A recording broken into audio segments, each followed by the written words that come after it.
Okay, so we are back again for another week of Sandpoint Chronicles. Marius, you at the church or whatnot, um, at the beginning of the last session, so you missed. You did a little research and reconnaissance, and Devin kind of escorted you and told you where the group was at. You make your way to the cave. Um, you, I mean, you notice tracks. You can start making your way. I'll give you a couple of turns for you to catch up to the group.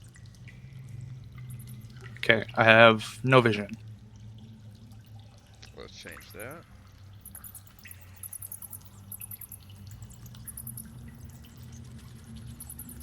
Do you have extra sun rod? Do you have anything to cast light on yourself or no? Yes, I do have I'm not sure if you some used your sun last rods sun. I'm not sure still. if you used your sun rod or not. Do you have it in your inventory or did you use them all? Yeah, yeah, I still have two. Okay. What's the field of vision for that? Is that 20 feet? That is 2 seconds.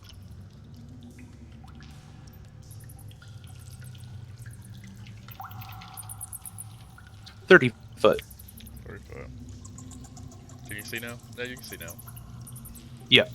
Okay, so you make your way. You notice that there's a barrel kind of floating in the water here. Um, Okay. out of wishes, did you grab a barrel too last time? No, I can't remember. Yeah, I think so. So you notice that there are two barrels here, just kind of floating in the water.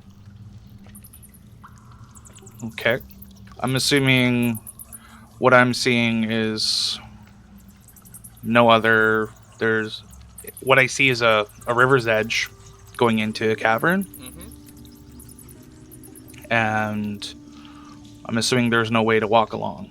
No, but you do notice a couple of ropes there, like handhelds, like ropes that somebody would, if they were in the water, that would hold on to kind of, I guess, aid them in swimming if they couldn't swim. Okay.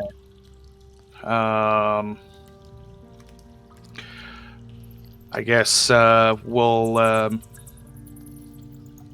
strike the sun rod, tuck it along the belt so I can use both my hands and try and shimmy with the rope. Okay. Because as much as I'd like to think a barrel could hold all of the weight of everything I'm wearing.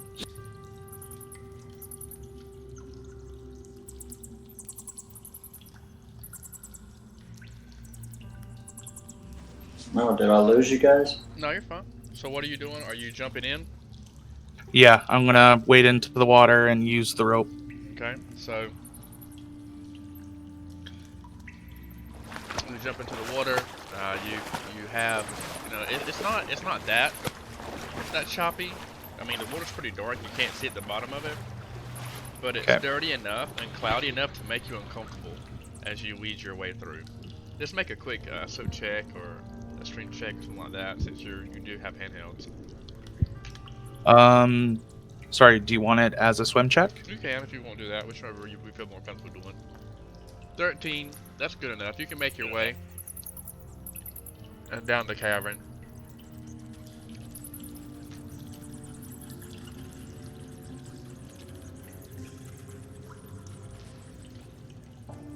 You want me to move your character a little bit, or do you want to move it? Yeah. So you can your character can go ahead and hop in the water and make its way down the cave. Okay. So So as you make your way down the cave, you notice, um, it seems like it opens up into another section of a cave deeper down, and you hear bats kind of stir it up. You notice where there's a little bit of a ledge there. You notice Yeah. a little bit of blood there by the ledge. You notice footprints as well. okay. Well, I'm gonna climb out of the water and put myself on the ledge. Okay. You can continue to move. I'm gonna give you a couple more turns. Okay. So that'd be about the 30 feet there. I'm assuming the steps still continue down the hall. Mm-hmm. Okay. I'm going to draw my flail and proceed with caution, but still keep on going. As you walk down the cave, you still see those same steps. You kind of you see some small ones and then a medium size and then more of a larger one. The cave kind of meets a fort, or you can go left or right. Which way does Marius choose as he dives deeper in this cave? Um, is there any indicator of where the steps are going? Well, it seems that the steps go to your. I'm gonna act like I'm Marius, so I'm gonna be more anatomically correct. Okay, so you see the Mm, steps go to your right. okay. Mm-hmm. Yes, sir. Okay. Well, I will continue to follow, and what appears to be a room and Scared battle the music. crap out of him. So then again, you see the same steps leading down farther into the cave. Marius is thinking to himself how far behind he's managed to get himself and tries to pick up the pace a bit more. As you make your way, you see some goblins lay on the ground, lifeless. Assuming it's the familiar work of my party Um, and and all then the and then here you see it looks like a hole in the ground. hole in the ground. Okay. Hmm. Does it seem like the footsteps go that way? Is there Yep. rope? Yep. Okay. Well, I guess I'll continue to bite the bullet. I will climb down the rope. So as you climb down the rope, Bella, you start to hear something coming from behind you. He said bite the bullet, right? We Mm-hmm. all heard it? Okay. Never mind. I will alert everyone's attention to behind us and I will point my gun at the rope. As you point your gun at the rope, you're met with a familiar face, but you're as the hair stands up on the back of your neck and your arms, you realize it's this Marius. Holy shit, Marius, I almost shot you. That would have been quite rude. That Would was have been some quite epic painful. intro music. That music needs to play every time Marius walks into a room. I had the molten lead I had the molten lead shot and everything. You would have been like just eviscerated. I'll put I I'll would throw my gun back into my like mouth. to imagine that my deity would have kept me safe. Wouldn't we all? Anyways. Are we going to continue, Mr. Garlemont? Yes, that's your name. I tire of waiting. Let's continue.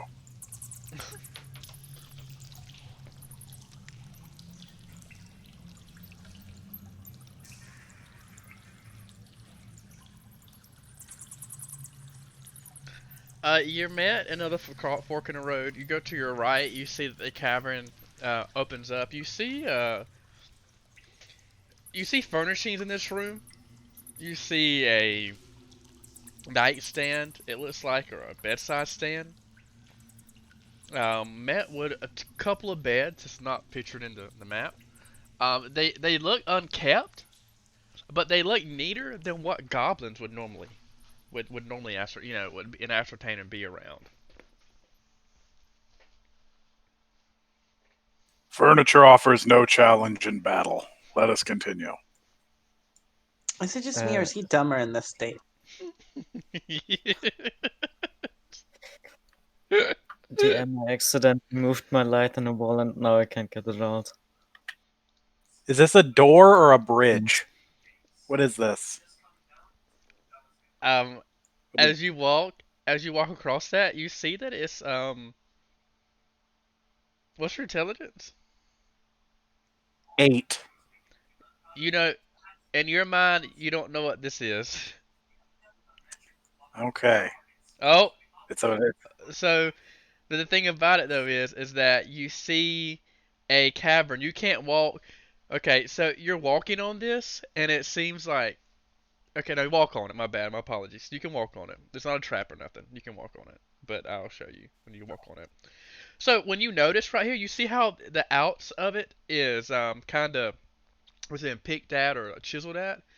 As you look down, you notice that it's 20 feet underground, like it's 20 foot like below you. There's a drop off. There's a 20-foot drop off.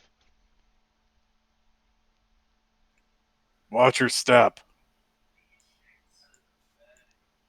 So are you okay? So Garlemon Wait. jumps down 20 feet from the So- platform. I was gonna say, so he just like hopped down 20 feet. Garlemon, you have acrobatics. Did he just walk off a ledge? He did.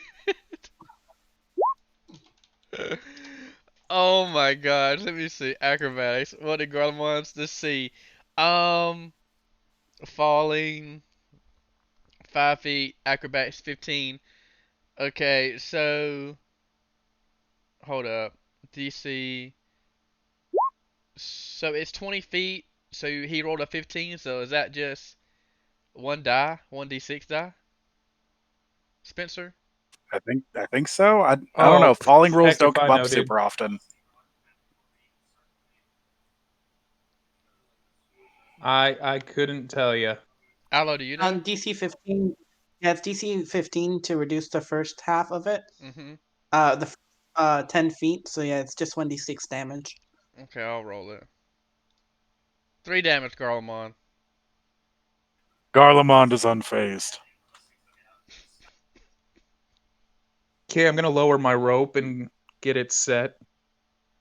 Kinda glad I gave him those potions. He's gonna kill himself if he keeps jumping off tall things.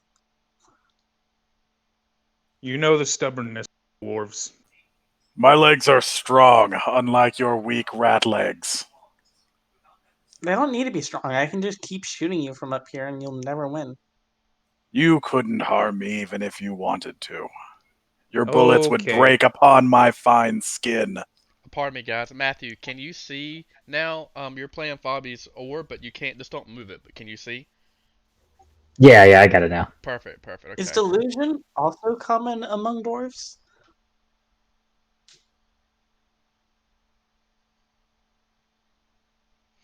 So I tie off the rope. I'm gonna tie it off here. I've got 100 feet worth of rope, so there will be part of it, and then I've got my other rope that I'll toss up here with the grappling hook, so we can climb down, climb up.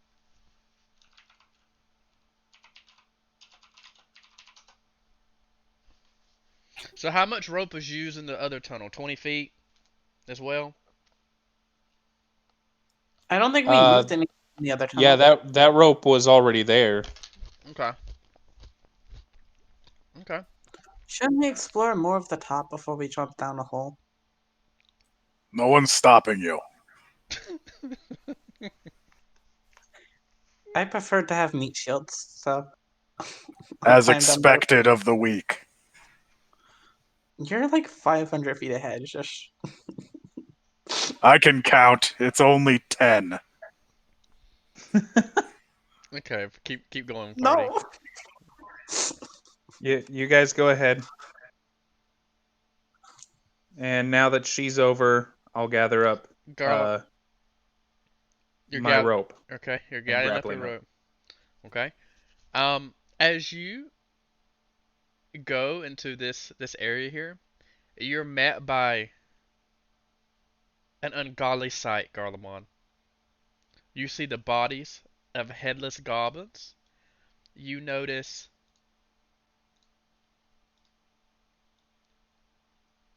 it looks like hold up.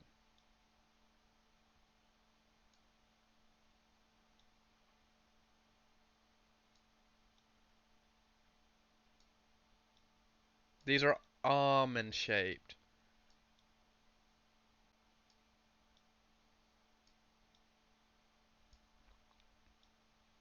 Someone did all the work. No fun left for us. I don't know. Maybe the thing that did the work can be your fun. Are there Be any ears optimistic, left? Garlemond. Garlemond believes sharing is caring. It is fun for us all. You have a strange set of values.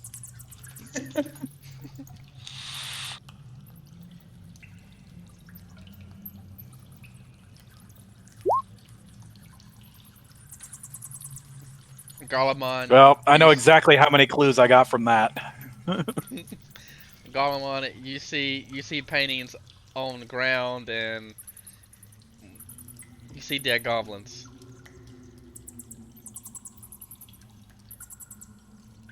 This room is almost worse than the furniture room.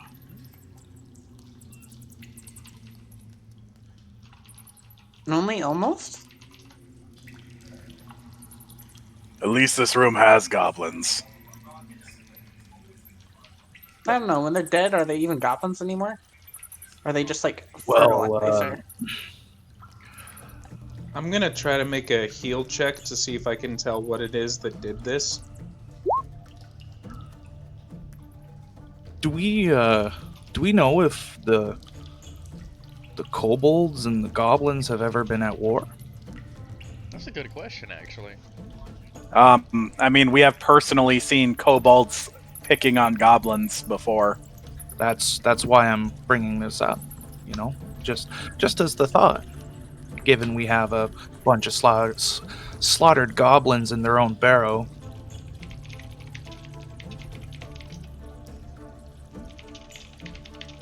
Anybody who might know the history of the area.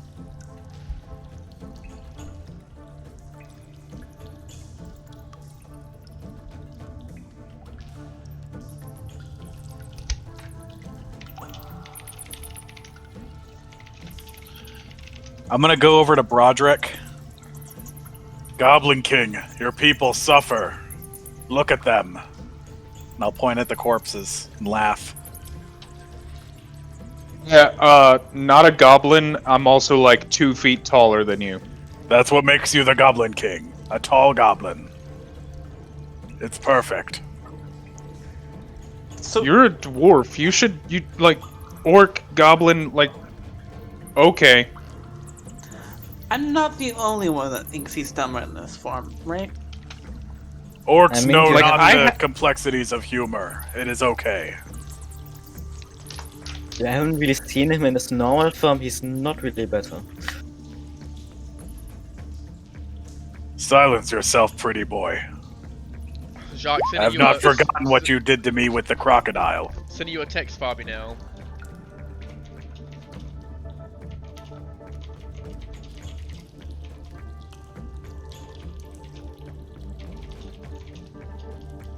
So, GM, did I don't know if you heard me because I saw you say something about your battery to the mic. Did my heal check to try to figure out what it was that killed them?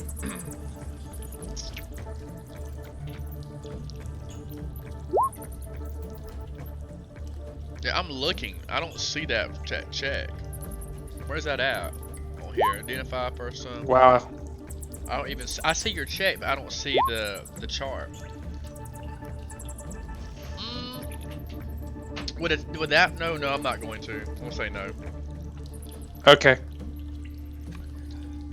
Bobby, I sent you a private message. Yeah, so, just a thought, guys. When was the last time you ever saw kobolds besides in that cave?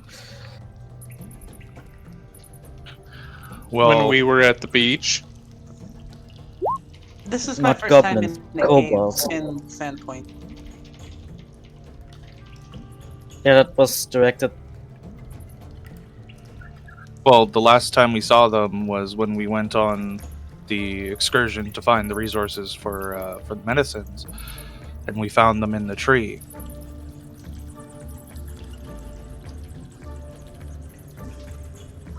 That was the elder moss we were looking for. Yeah.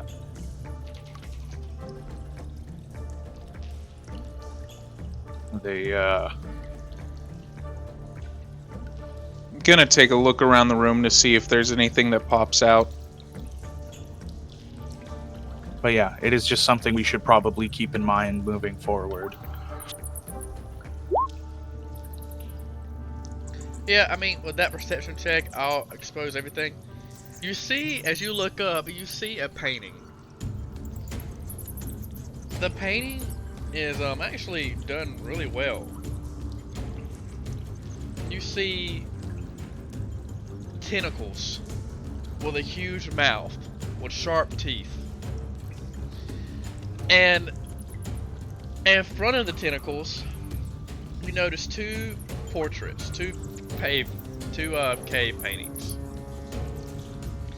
The paintings are, again, top quality. You see eyeballs all around the room. But you see this. Whoa. And you see...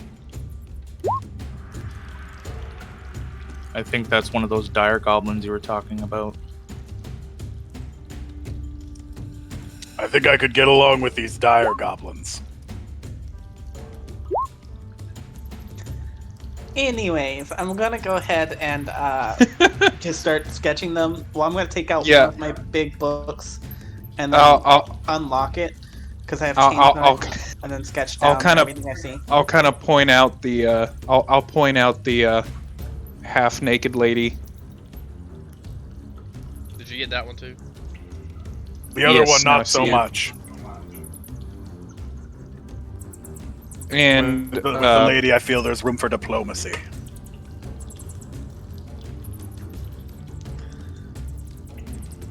You frightened me, Broderick Bella. just kind of tilts his head a little bit in extreme confusion, pulls out his shield.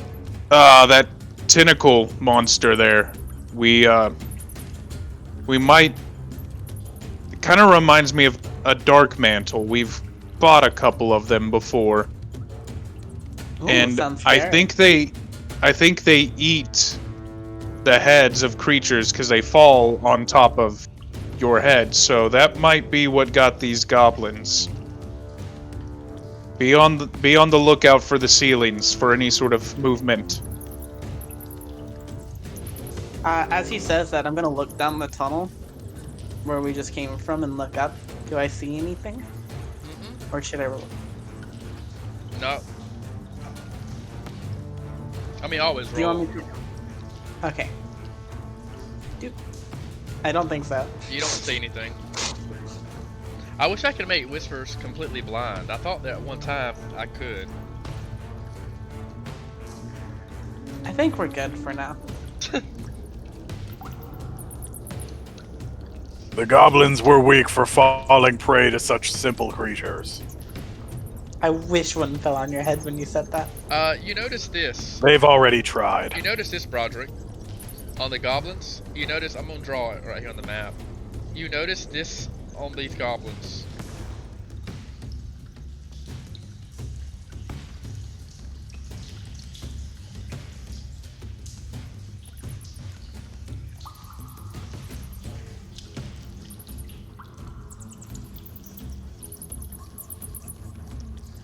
A white spider. Or a white sun?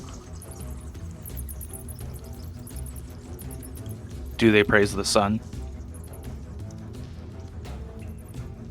I don't know if goblins are sensitive to light. It would make more sense maybe a giant spider, as we've encountered goblins with spiders before. Could also be some sort of religious symbol. Yeah, I would have no idea if it is. Not saying neither. Not really my field of expertise. I'm gonna have to put a rank into knowledge religion. I'm the worst cleric. I even have a rank in religion. And that's just for Yeah, all backstory purpose. All my stuff's going into spellcraft, so I can craft things. Can I use knowledge arcana to tell anything about it? For Arcana, You don't get any detect magic from it, so no. Could I use profession archaeologist to see if I've seen the symbol in any ruins? Yeah, you can. Alright, cool beans. Even though you rolled really well, you've never seen that emblem. Is this emblem on all the corpses? Yep. Anywhere else in the room? Nope. I guess just for the sake of rolling, I will see if I can pull something forward.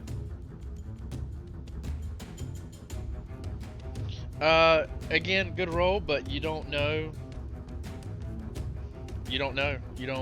You've never Fair seen enough. it before. Yep. Curious. Well, it's nothing I've ever seen in the previous ruins. So- I'll cast Detect Magic to see if it exudes magical aura. Does anyone remember what King Fatmouth and his goblins were named? I feel like that there was the word spider in their name. I can't Wasn't find that it the in my spider notes. My squashers? notes are ridiculous. It's like spider, spider what? crushers or spider crushers or something similar. Yeah. I think it was like the spider squashers or the spider crushers. But I only got introduced to them just a little briefly, right? So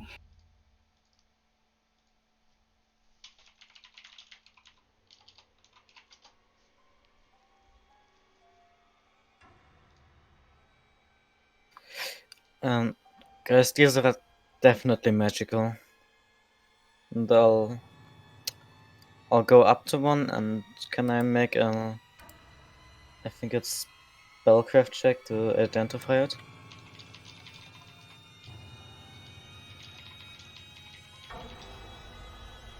Mhm. And I'll use identify, so it's plus 10.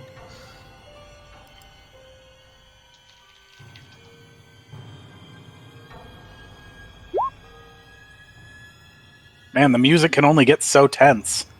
I was just gonna say, What music? Don't watch together. 1 hour of suspenseful music. I like the name. I'm a simple man.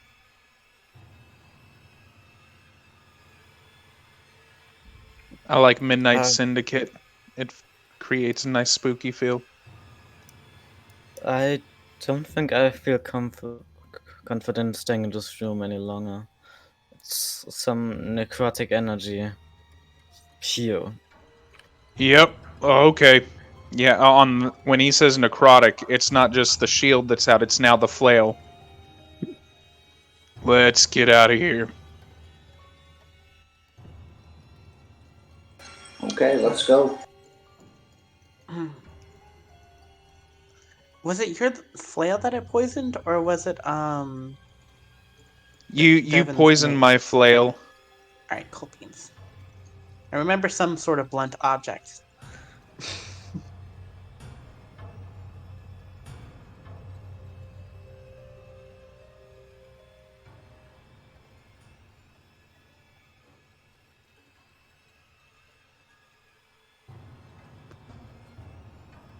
Okay, stop Garlemon.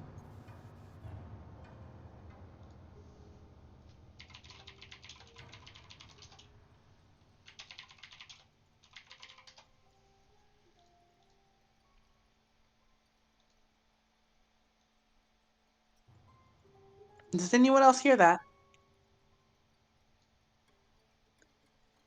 Sounds like a woman laughing? no. Nope. Well, that's disturbing. 2 gold says that Garlemon tries to seduce the orc lady if we encounter her. 5 gold says Garlemon succeeds. Do you guys hear I'll the take other that laugh? back. Do you guys hear the other laughing as well? Yes. Okay. I can't hear it. I'm gonna watch together. I mean, I'm on a roll science check. Excuse me. Garlemald Yeah, I has don't a have gold I don't now. have 5 gold, but if I had 5 gold, I would take that bet. I will take that bet. I'll bet 10 gold you. I'll take 10 gold you don't succeed. That's a lot of goblin ears.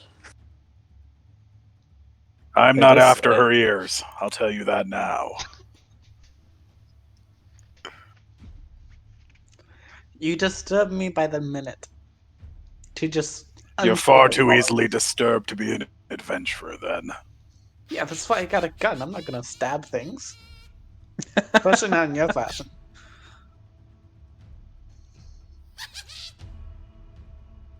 Oh no, he is. Well, Do you want me to stay lead the way, stopped? Garlemon. No, you can keep on going.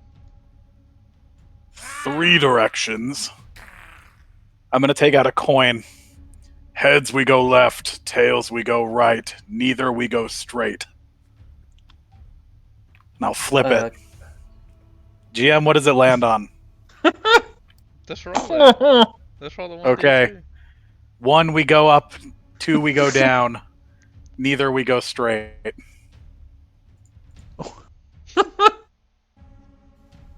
What are you rolling? D2? Okay. It's a coin. Like, so of course we're not gonna go straight. But he made it seem like there was a third option. Like it was gonna just fall flat into the mud. And You're just sink into it. really playing up 8 intelligence is like someone really dumb. More like 4. Technically, all I did was remove straight as an option entirely. Well, I think up has been explored. You hear What laughing is and female laughing again. what is this at the end of the hall? Is that a hole or is it just an end of a hall? That's the end of a hallway. Okay. Actually, as you go up there, you look at the bottom and see you're stepping in poop. The coin Gross. lied. Maybe just Broderick, misinterpreted it. as you walk in that direction, you hear the laughing get louder. We cannot trust the coin. We must go Down below. straight. Okay. Garlemon, that Down here is when it gets louder. When you were here. Yep. We can't go that Throw 'em direction. on. The coin lied. It sent us in the wrong path. There's some stairs ahead, Garlemon. I see. stairs. Stairs. Yes. I was surprised too. Yay, dark vision. As you walk, the stairs lead down into nothing. To nothing? Mm. Like as in water or as in just like a floor? More cave. Yep. I don't see anything. Let's go check the other cave. I've got some stairs here. What are the stairs made out of? Wood. Lose my interest. Pathetic. Marius. I see anything suspicious about this setup? Nope. Marius. Down still below. has his weapon drawn. The laughing is coming from down below, Marius. Step carefully. And I'm actually going to cast a spell on you, Marius. You're not gonna see it in the chat, but DM will. I'm giving you Shield of Faith. Essentially, you're going to. I'm just making sure. +4 AC. Yeah, you get +2. Yeah, +2 deflection bonus to your AC. Cool. Why is Nualia here? So, as you walk into the cave, you're met with a laughter as you see a familiar face. You see a big-mouthed goblin and Nualia playing with dice in the cave. Well, they seem to be having fun. And you can hear her laughing, like in glee. And then she looks surprised. And then you see Big Mouth get in front of her. Do we recognize this goblin? That's Is that big- King Fatmouth? Yeah, you do. Yeah. King Fatmouth he waves at Broderick. He puts his hand up at Broderick. He say, "Hey." Hey, he knows me too. I was there.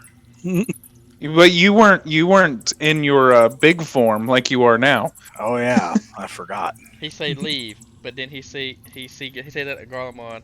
He sees Marius. He sees Broderick. And he say, "Hey," but then he looks at Garlemon, and he kind of he sees Fabi, and he does this. Excuse me. He sees Jock.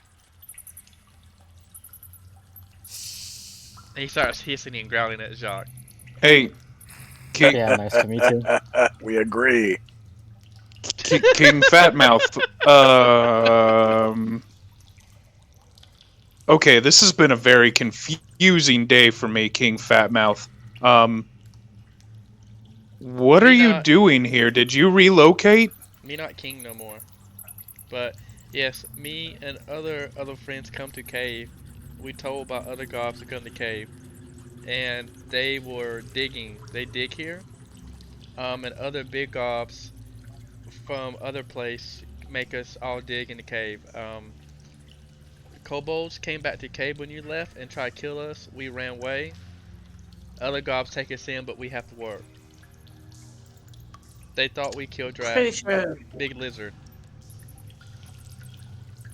Well, we killed the big lizard, and also maybe all the other goblins. Oh, all the big ugly goblins left. We told we weak. I blame Golemond. If no one else is going to ask, why is Nualia here? I don't know who this is. Big Mouth, and definitely Marius is there. He sees, Nualia is kind of shunned, and Fat Mouth says he won't. Other gobs say they do some type of something. He said they draw me look away. We can't. Other gobs can't look. They say they need something of someone with wings who can do shiny stuff. Me remember my friend Princess of Gobs do shiny stuff in cave. Me snuck into your town with other gobs, and we went to play with her. She said she's not happy and came with us. I knew it.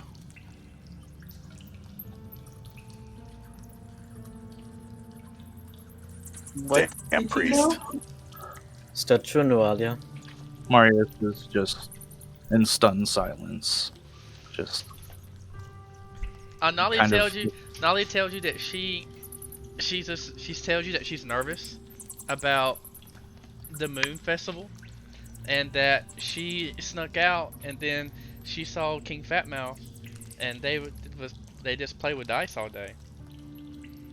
But she knows she got to go back home, but she doesn't need a break. She says she's just under. Sorry, now I'm talking about Fatmouth and Nali. She says that she just pleaded and said she was under a lot of stress and she's nervous about going to the festival in the evening. She's just nervous. She doesn't want to upset anybody. Because her mat, she's like, I've been training with Father Tobin. Marius, you know this. I've been training with Father Tobin all day, all night.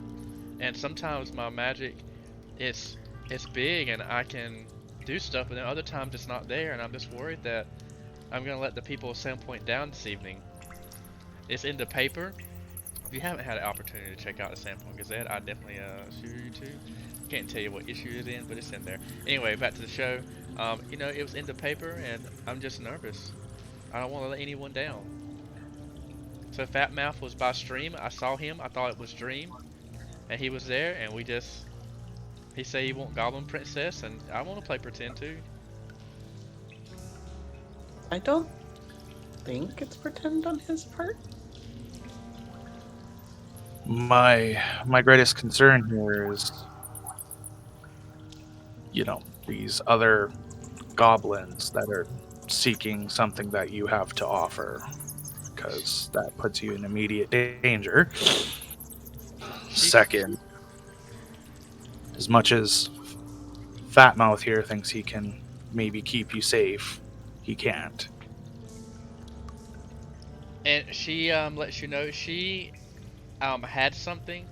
Fat Mouth, has his little crown, and she says, "Well, look, me and Fat Mouth say he's been working, and me and Fat Mouth's been working on this." And she shows you like a small crown, and when she said that her magical abilities is getting better, but she doesn't understand it, and she wished that Fat Mouth could be her friend. And when she puts it on, and when Fat Mouth puts the crown on, Fat Mouth turns into his ears. He puts like a little helm on him, like a little crown, and Fat Mouth's ears go away. His big mouth goes away. You can definitely tell that something's off, but he looks more human than he does goblin. Did you manifest this artifact? She said, "No, I just wish Fat Mouth could be my friend and come to Sandpoint with me." And Fat Mouth said that he wanted to do that as well. And I just told him if he prayed really hard that it might come true. And it took a couple of days, but then one day he he put it on, and or a little bit he put on, and he turned. But he'd see, I take it off, and then Fat Mouth busts out and say, "Me still goblin. It's this trick." Does Has his speech or mannerisms change with the crown on? No, he's still an idiot. Nualia, you should be careful not to tell Father Tobin of these powers. He just seeks gonna to use you, whether you like it or not. I don't trust him.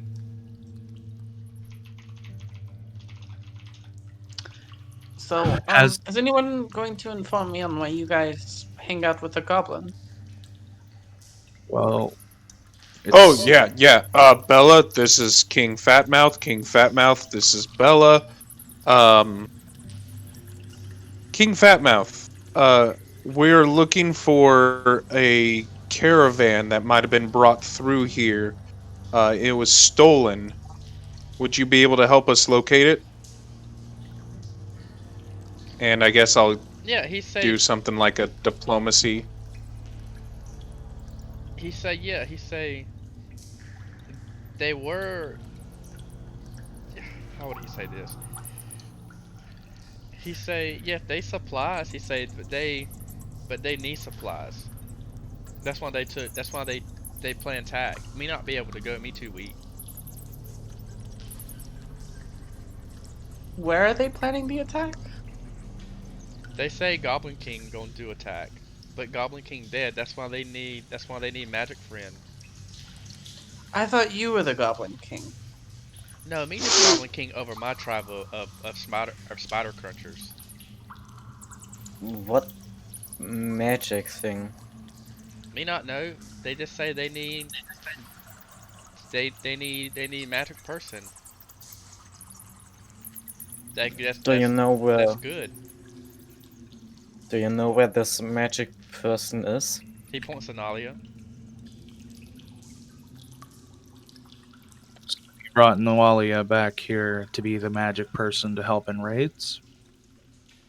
You don't know about raids. They just said they need stuff, and then they said that they need her for a second, and then they said we could play, and now we play. I not hear them in a while.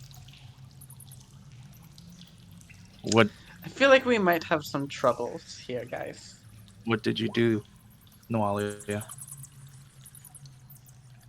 Nualia says she tells you that they didn't do anything. They just some old goblin asked to see her hand and scratched her hand and put it on some type of stone, and then her hand healed instantly, but she didn't think about it. And then her and Fat Mouth were in here playing. Her blood on a stone.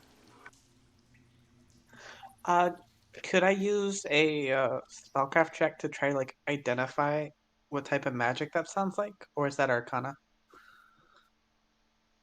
Mm, I think you'd need more information. yeah, I agree with yeah, because I'm at loss even to that. Uh, Um, what kind of stone was it? Were there any drawings on it? She says it had an eye on it. That's all she remembers, and then Fat Mouth started pulling her to come in here and play. To play. Do you remember Was it, that is? was it in the cave? She says yes, it was in the big square room that they asked us, and then after that they said that we could go. That if they need me, that they need me, or Fat Mouth might be hurt. And she shows you, I'm gonna. and she shows you Fat Mouth's shoulder. Fat Mouth will not. She says Fat Mouth will not tell you, but they were being mean to Fat Mouth, and I had to heal his shoulder as well. You can see a huge. I'm gonna scar. sense motive. To see, how truthful I feel Fat Mouth is being. What do you mean? I I need more detail. To see if everything, like if there's any air of deception in him. Oh well, I'm too weak. I'm all these other things. I'm kind of, a slave here, or if he's got some ulterior motive behind everything. And I accidentally hit it twice.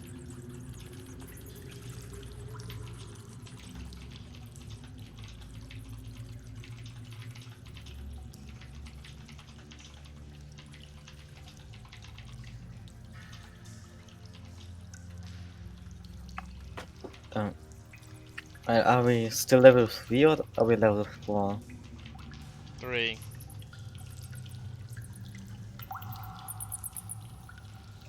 So, Broderick, you weren't bullshitting me about fighting a dragon? No, we literally fought a dragon. I nearly died from it. Hey, Marius, come here. And I'll step back into the corner. And I'm gonna whisper very quietly. I'm just gonna whisper through chat. That way no one else hears. That'll be funny. Here we go. I'll do that in game over here. Can I hear him with my perception check?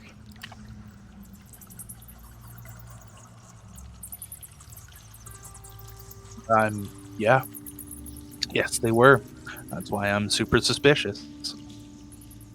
King Fatmouth, I'm going to have to ask that you and Nualia come with us. But me not. I appreciate me you be looking killed. after her. Me be killed in town. Well, I guess me can put on crown, right, Nualia? Princess? Alright, Marius, I whispered in Roll20. Yeah. Could you send me that? DM. Could you send me that? So I can send that. Fatmouth, you have ensured Nualia's safety. Allow me to ensure yours. No harm will come to you. I have one more thing to ask, and this is a pressing one. Has Father Tobin been getting you to make artifacts similar to how you've created this for Fatmouth?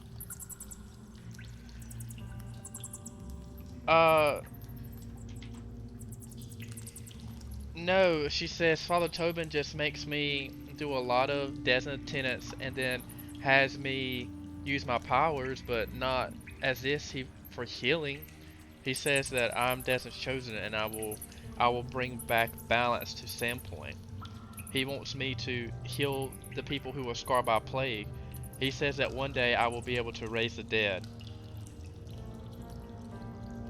That's concerning talk. I don't like that he's pushing you. It's all well and good to try and better yourself and improve on your powers, but I feel he has ulterior motives.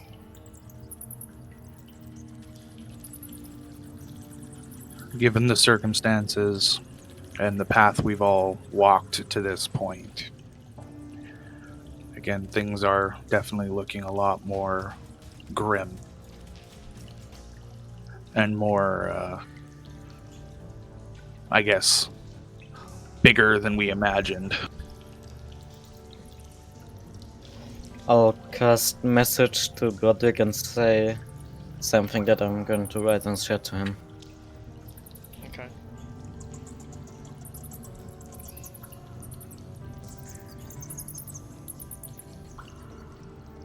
Fat Mouth says, me just worried. Me worried that Longshanks kill me. What if Crown not work all time? Where I sleep, where I stay, where I be hid. I told you. Me would like to come I will with you. protect you. You need to trust me. You've seen I'm strong. He does look. He say you are strong. Take this. When you come with us, you need to help us make sure that Nualia stays safe. But I don't want you dying either. I'm gonna give him one of my potions of cure light wounds. He say me pour on floor and starts to pour on floor. Do not pour it on the floor. I will stop him. Okay. If you get hurt, you drink this. It makes you better. He kind of looks at you. He looks at Nualia. I guess she would know what that is. I mean, she knows what magic is. She would say, it's okay, Fat Mouth.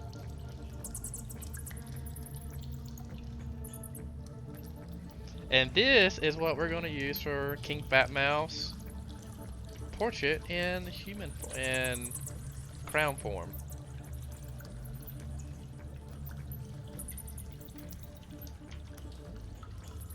I like it. Lol. You say, you sure? Me? I say, okay, well, get me out of here.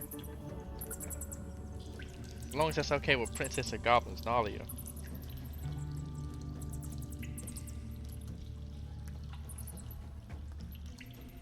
And she comes out of side and she says, yes, I'll go back to town. I'm just worried about upsetting everyone. Well, you need to worry about yourself more, and less about what others want and what others think.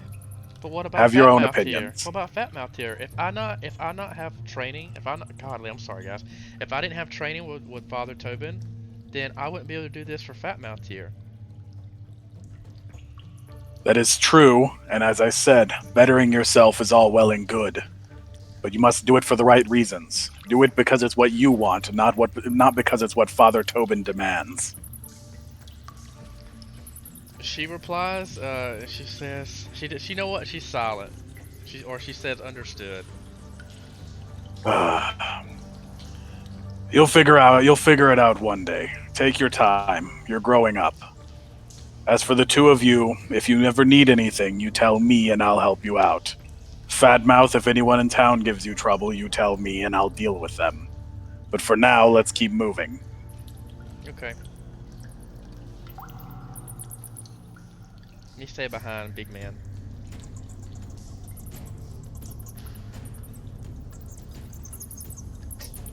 Oh. Fatmouth goes by Bella and sniffs her. And then continues to go by big man. What does he go by? Bella, and he sniffs her. Oh, okay. Nualia, wait. I want to talk to Nualia. Broderick noticed that Fatmouth has been holding some information back. Do you know anything about that? She said, I don't know what he would. She says, I don't know what he would know. I mean, we just come to the cave. They put Sloan on hand. Fatmouth said that he need my help so that he not get beat up anymore. And so I come help him. Alright, we're gonna let the inner rage out. I'm going to attempt to pick up Fatmouth by the scruff. I don't know if I get any bonuses to this because him being small. But I'm gonna try to pick him up by the scruff and push him into the wall. Okay. I'm gonna have to grab onto your wrist while you do that.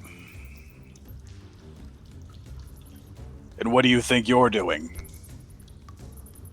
And with a snarl, now you will tell us what you are hiding. Of course. You know what? No. I'm going to use my hero point from last session, and I'm going to re-roll that. That was junk. Okay. Yes! Yes! Fatmouth Worth it. Fatmouth, he starts to cower. Nualia said, "Let him go." And Fat Mouth I put says, my hand on her shoulder. and Fat Mouth says, he says, "Big man, you say you help me." But Fat Mouth says, they kill me if I not go get Princess of Goblins. And Oh, I will indeed try and get between him and Broderick. Oh, he's Yeah, in I my was- arms. Like I've got him by like his collar lifted up. He's actually like his butt would probably be at the equivalent of your face just because of height wise. In that case, I will reach up She and is- take Broderick's collar. So She is not your princess. I'm gonna sit in the mud and just fiddle with my gun while this drama goes down. I'll put a You're hand going to on take Broderick's us shoulder. to. You're going to take us to whoever it is that is bossing you around like a weak coward that you are. And we are going to take Nualia away from here. She is not your goblin princess. Broderick, we aren't here to make any enemies. I mean, it's pretty obvious I don't like goblins, but he's different. He's attached to Nualia. We can't hurt him. Got Fat Mouth against. I was. Fat Mouth against to cry or whine, and it says, "You just like you green. You just like other big gobs."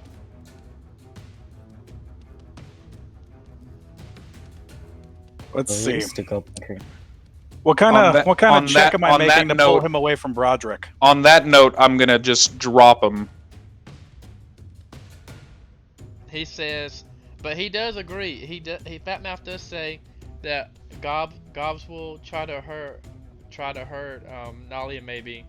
So I will show you what other gobs are at. I can tell you about other gob tribes. Lead the way. But first, go to the stone. He said Stone was in square room.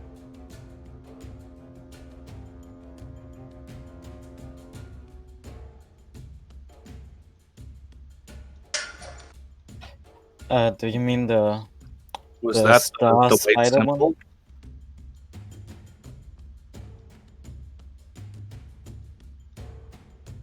Was that the white symbol? Oh no, that was just the symbol that was on them, and it's also on Fat Mouth.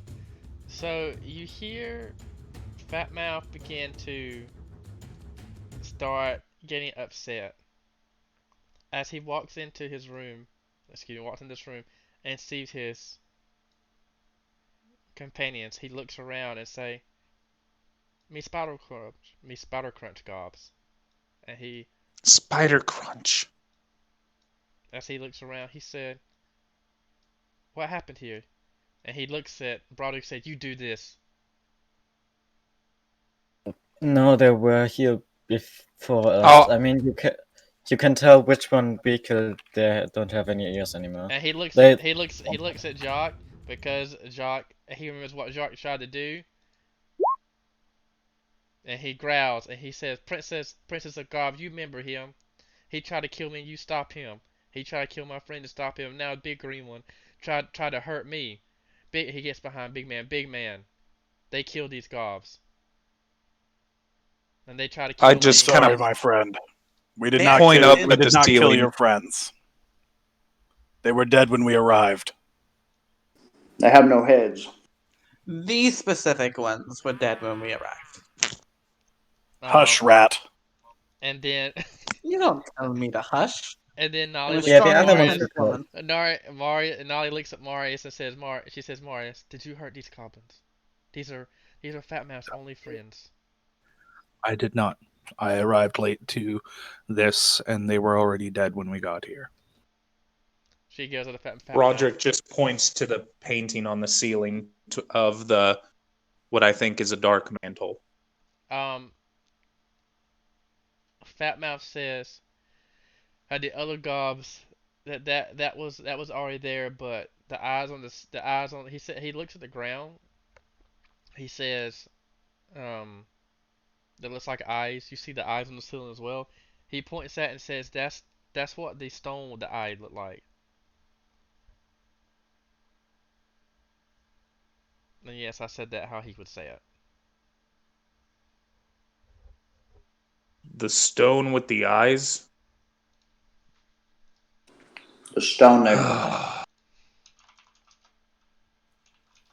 Fatmouth, I believe the people you've been helping, that you helped bring Nualia to, might be the ones who killed your friends. He says, why would they do that? We weak. Spider Crunch, the weak tribe, the weakest tribe. The strong often use the weak, and then discard them when they no longer serve their purpose.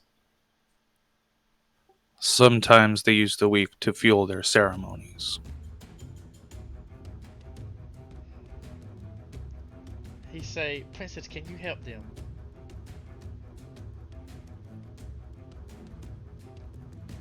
As Nualia, she tells Fatmouth that she doesn't know it could happen. It could have the same effect as the other elf of Shayla's boyfriend, but she's willing to try. Nualia walks over.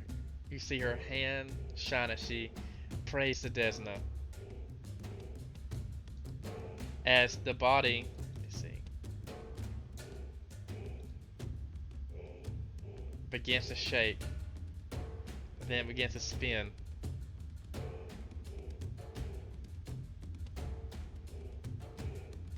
Everybody make a reflex save.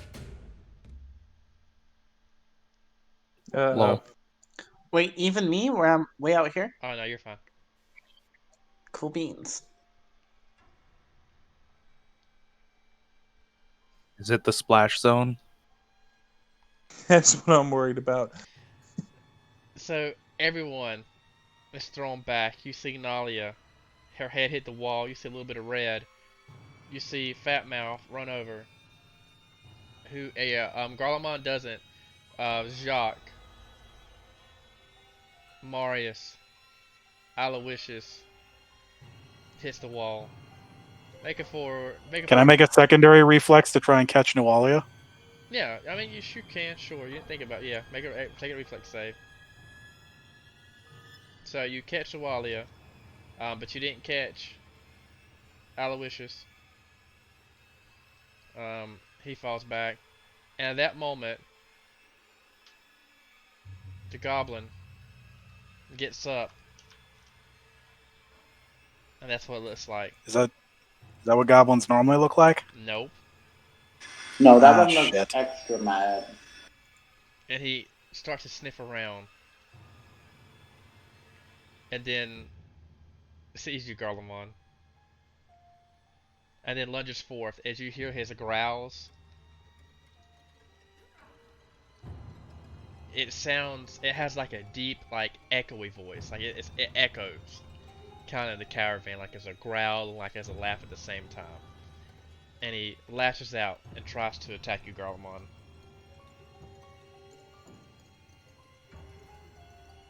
Can I use a spellcraft on what just happened? Or Arcana check? Either or. I think it'd be religion in this case.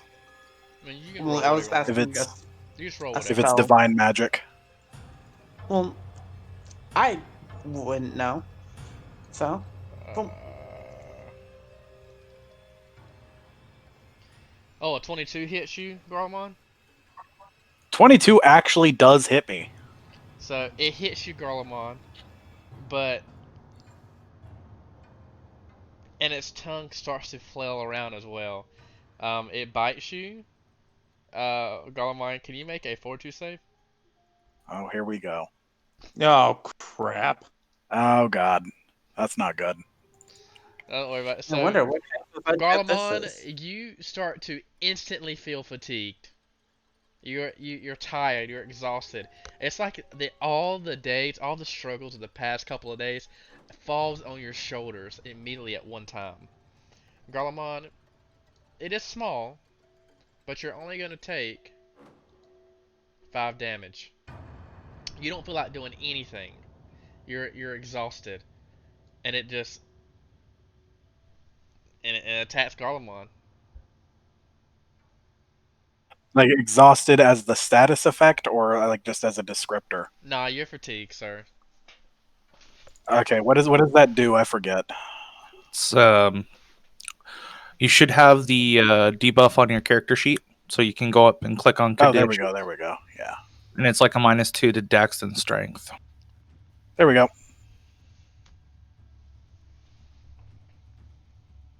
Hey, DM, real quick before we roll initiative, how many minutes would you say has passed since I cast Shield of Faith on Marius? How long does that spell? 3 minutes. Oh yeah, that definitely was a 3-minute conversation. Okay, so Marius, you don't have a +2 AC bonus anymore. Fair enough. How long would you say we've been in this cave? Because it does matter, because it's hard to tell with how rounds work. Well, not really, man. You haven't been in the cave long. I think you've probably been in this cave 10 minutes. Y'all made quick work of this. Okay, because I have my mutagen for 30 minutes, so I got Yeah, 300 you're fine. rounds Yeah, I'm worth. not gonna be. Yeah, you're fine.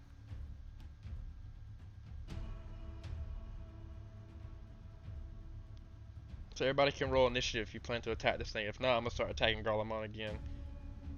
You know what? It was slow. I'm gonna attack Garlemon again. Hey. Oh, 21. You don't get You didn't tell us. 2 surprise rounds. What? 21. You didn't tell us to roll initiative. Come on, that's not fair. 21. Are you? And you're exhausted, so that's -1 dex, so that hits you, right, Garlemon? It does. Why do you get 2 surprise rounds? I want 2 surprise rounds. Well, you can. Maybe it just if rolled you were, really high. You can, Garlemon, when you're from the dead, when you come back from the dead as a demonic goblin. Let me see. Oh, okay. here. Well, I'm gonna remember you said that. Let me roll this down real quick. For Garlemon, I need another fortitude save from you. 7 damage. Okay. Garlemon, as a creature bites, pierce your flesh, you get a sense of cold hit you from the top of your head to the bottom of your feet, but you just kind of lightly shrug it off.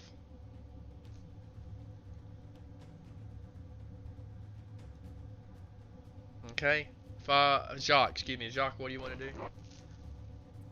Okay, I'll... my token is stuck in the wall. Your what? My token is stuck in the wall. I can't move it. Thanks. Up behind Garlemon, then do a little dance, sing a bit about how Garlemon is great, but it's actually like minor task that a 5-year-old could do, and do my body performance. Okay. So +1 against saving throws, against charm or fear, and +1 to attack and damage rolls. Okay. To anyone who can see me. Oh, if you ever just need a song for how great I am, just look up the song for Gaston from Beauty and the Beast and replace the names. It's perfect. No one fights like Garlemond. Yeah, no, I can make that work. Yeah, no, it's actually like Garlemond just tied his shoes alone. Okay. Now Garlemon, what your turn? Well, I'll take a swing. +1 to hit on that. Garlemon, your fatigue has set in. As you swing, you miss the creature. You know what? It doesn't miss. You swing and it grabs your weapon and pushes it out the way. Bella. I will also 5-foot step into a better position. Okay.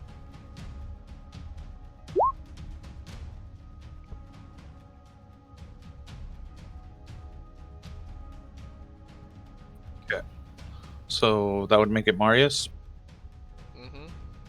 No, excuse me. It's Bella's turn. Or isn't it? Or would you I not rolled show up? 11. Wow, you didn't show up. I'm sorry. Let me add a turn to you.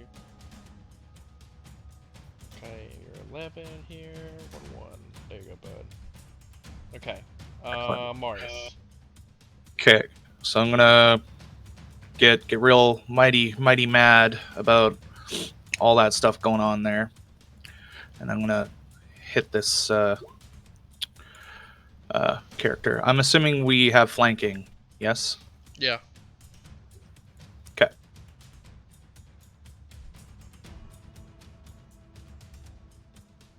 No, you hit it. Yeah. So I wind up and hit it with my cold iron flail.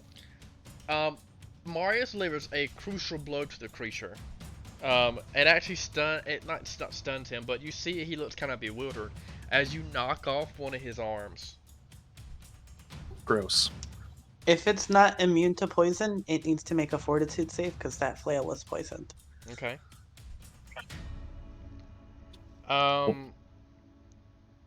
Is that your turn, Marius? That is. I'll 5 foot after the flank to put myself between the creature and Nualia. Okay. Now it is Bella's turn. Alright, I seeing that shit's going down will take a 5-foot step forward so I can get line of sight on the creature. And I'll swift action, pull my gun from my mouth, load it up with a special bullet that I twist and it turns red as I put it into my gun again, and I will fire it. That's at 16 because of Bardic. As you hit the creature and you start just giving a barrage of bullets. You notice that his flesh starts to singe. That will be also +1 damage to that total. Okay, so that's 6 plus 12. So that will be 7 plus 12, so it'll be 19 damage. Okay. It is Broderick's turn. Alright, so I'm going to go 5, 10, 15 right there to get flanking with Garlemond there. Garlemond, I would probably heal you, but you have a thing called spell resistance that makes it very difficult for me. Try harder. And swing with my flail. Another crucial blow by Broderick. This time you put a dent in its chest.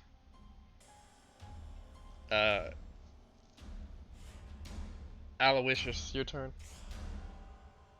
I'm going to 5-foot step here.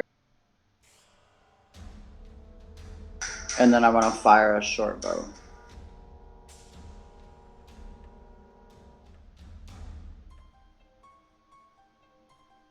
Ugly.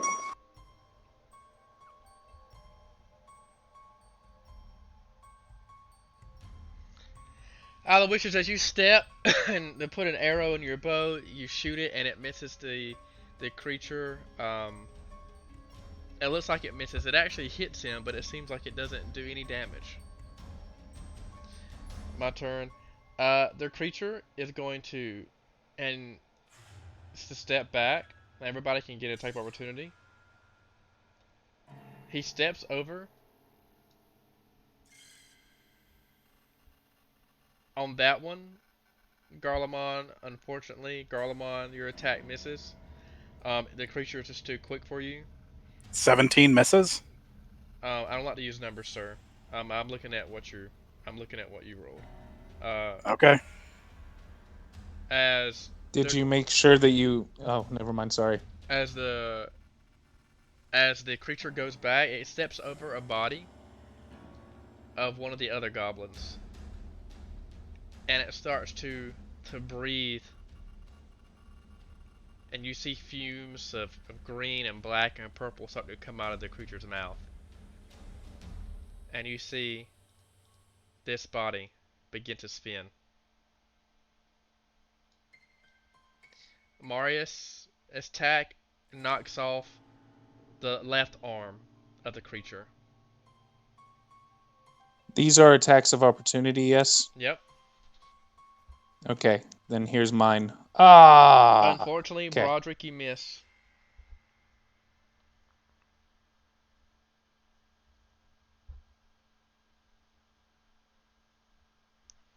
Okay. Uh, Aloysius, you don't get attack by opportunity at that point. And that's my creature's. Just And that's my creature's turn. Okay. If Jacques, what would you like to do? Yes, I'll continue the dancing song as a free action, then shuffle over, um, over to him and swift action arcane strike and stab him. That's +1. As you step into the creature, as you step in to hit the creature, you hit him, but the blade goes through him, and it looks like he's unfazed by it. That's my turn. Okay. At that moment, the one that was on the ground begins to twist and conform as he starts to turn into the monstrosity that the party is fighting.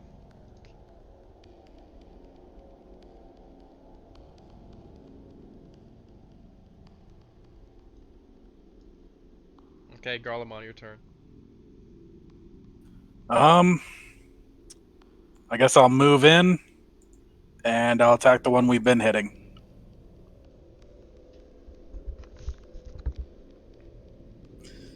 God, can't get numbers for shit today. Garlemon, the fatigue is wearing down your warrior. You're just not being successful to hit. Marius. I guess I'm going to move down here, Mm-hmm. and I'm going to make the swing against the one we've been fighting so far. Yeah, you hit. Marius hits again. This time knocking one of his legs off, and the creature's kind of down on one leg, can barely move, but it still is gnashing with his teeth. Is he considered prone now, or? Mm-hmm. Okay. These creatures are wretched. Bella. Isn't it the guy who rolled 11? Or did they go already? Marius just went. Yes, I went. Okay. So see, they're all fighting in there, and I noticed that that guy raised the body of some goblin corpses. So I'm gonna go to here, and I will go ahead and pull out the other pistol I have in my mouth, the dragon pistol, which if you remember, I loaded up with the molten lead shot, and I'm just going to incinerate some bodies. 15-foot cone. Do.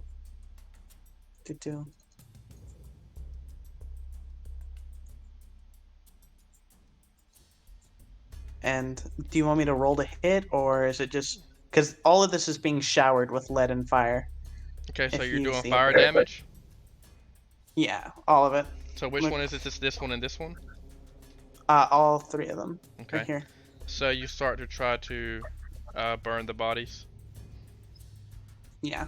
Okay.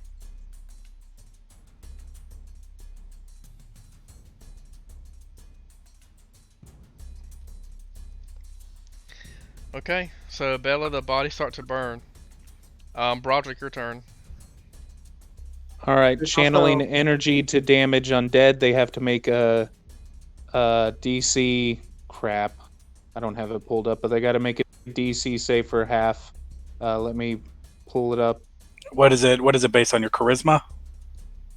Because it should be in that case. It'd be what is it? Your level? Or no, it's 10 plus half your level plus your charisma modifier. I think you're right. I want to make sure that it's not wisdom. 10 plus half level, so 11. So DC 12 will save for half damage.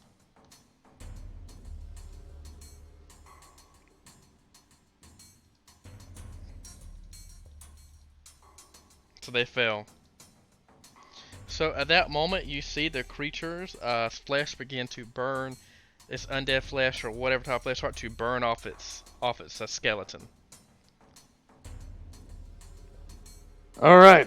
I figured they were undead, but definitely good to know. And then I'm yeah, that's going kind of to, why I didn't use my poison bullets. and then I will move here, Okay. and that'll be my turn. This one, Aloysius. Is Fat Mouth doing anything unusual while we're killing these goblins? Fatmouth is knocked out. He knocked out. He felt his fortitude save against the wall. He's unconscious. Okay, Nolly's I'm over just there. gonna Nolly's over there trying to wake him up. I'm gonna stay over here and kind of guard Nalia and Fat Mouth then. Okay. So I'm gonna have this creature try to attack Marius. Okay. He misses. And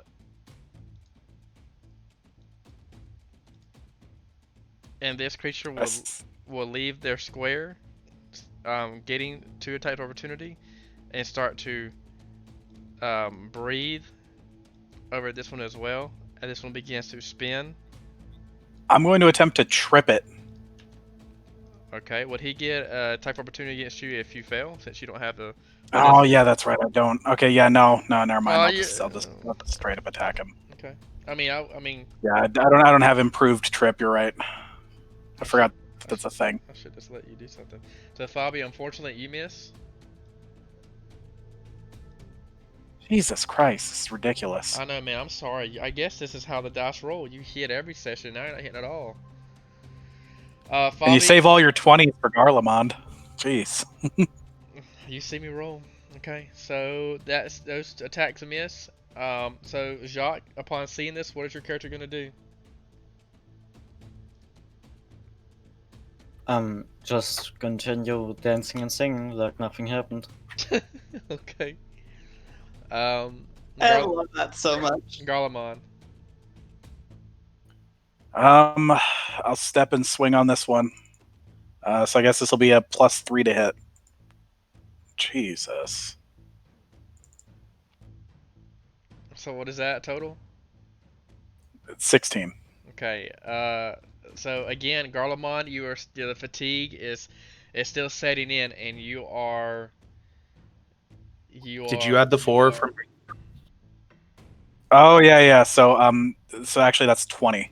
So 20. Because he's prone. So you hit with a 20. And you start, as you make your way, you're starting to see the flesh kind of in his back. You're starting to tear away at his flesh.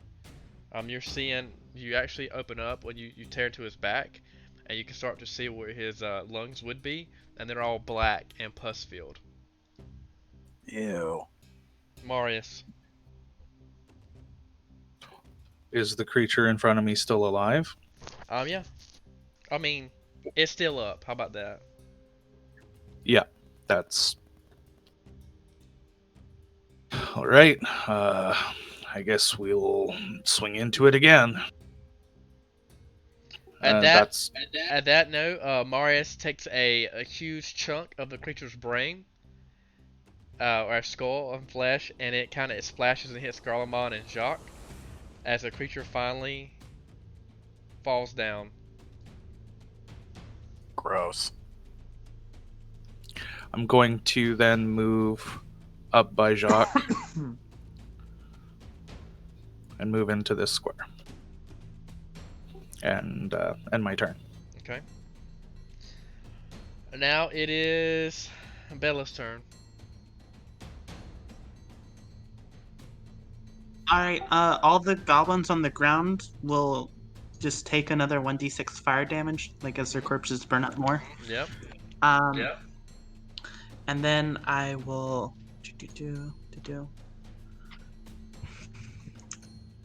I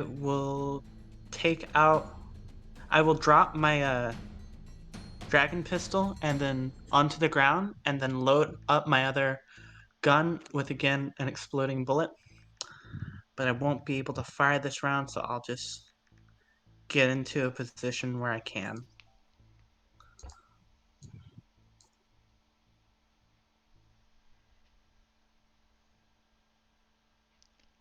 That's my whole turn. Okay, Broderick. Also, don't forget that there's fiery caltrops all over the goblin corpses. Okay. Broderick. All right, so I'm going to take a 5-foot step here to Garlemond. I'm going to give Garlemond a piece of battle rage. It'll be damage equal to half my cleric level, which unfortunately right now is just 1, so you get +1 to damage for your next attack. Yeah, that's gonna be it. Go get him. I slap Garlemon on the butt. Go get him. That's the hope. Okay. Aloysius, your turn. Okay, I'm gonna rush up and 5, 10, 15, 20. And then I want to throw a bomb at this guy. Okay.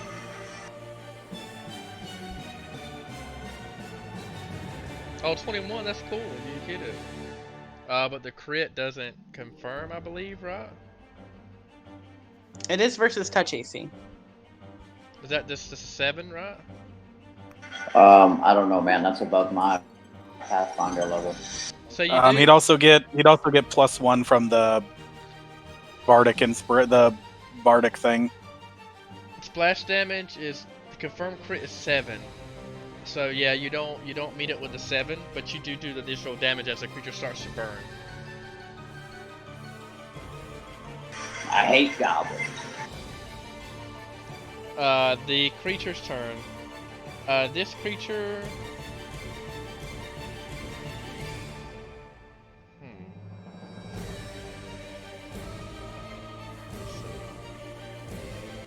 It can't be too smart. It is undead.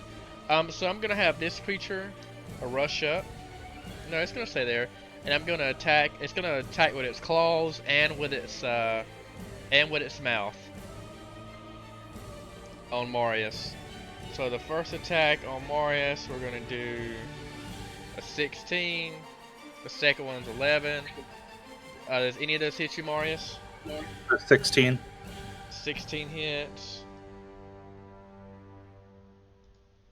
Take 6 damage and make a fortitude save. This one's going to move up and attack Jacques. This is a 5-foot step, so it still gets. Okay, again, you feel a tingly sensation, like it feels like burning. Like, as a young boy, you would swim in a frozen stream. It kind of feels, like numb, but the sensation immediately disappears. Okay. So that's the first roll on Jacques. That's the second roll. That's the third roll. Does any of those hit you, Jacques? My AC is 16, so I don't know. Only 1.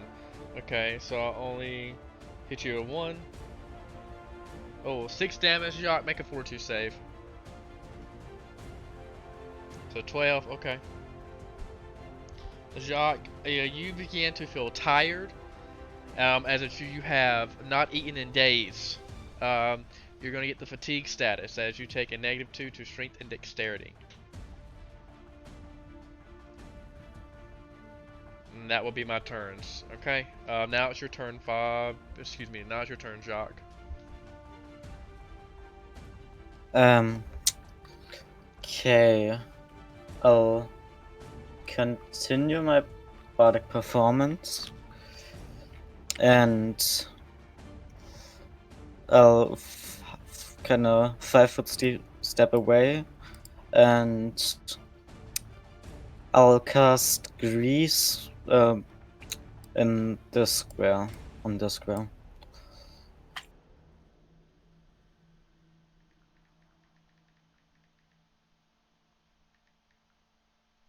Which square? The one behind them both. Okay, so Grease. They didn't make reflex saves, correct?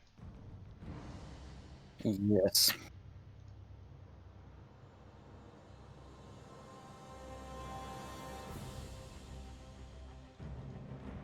I failed. So they immediately fall prone.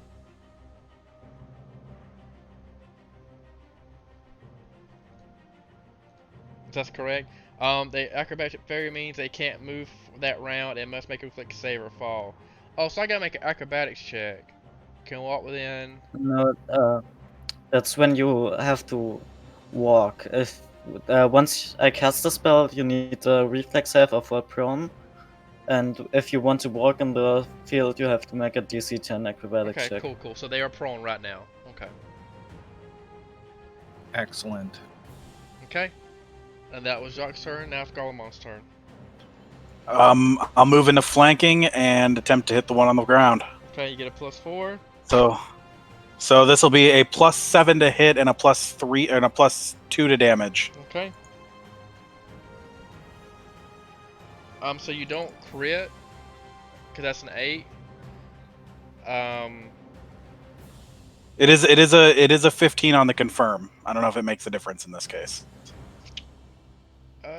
They lose their dex bonus, yeah. So you would. So you see Garlemon do a massive hit with his sword. Massive. He pierces the creature's chest, it looks like.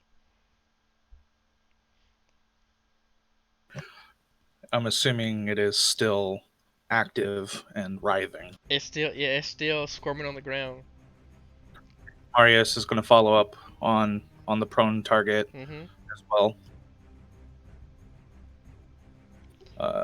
At that moment, as Garlemon is holding the creature down with his sword, Marius comes right up behind Garlemon's massive swing and just mashes the creature's face in.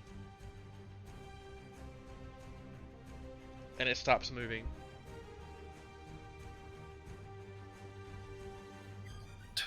Okay. Bella's turn.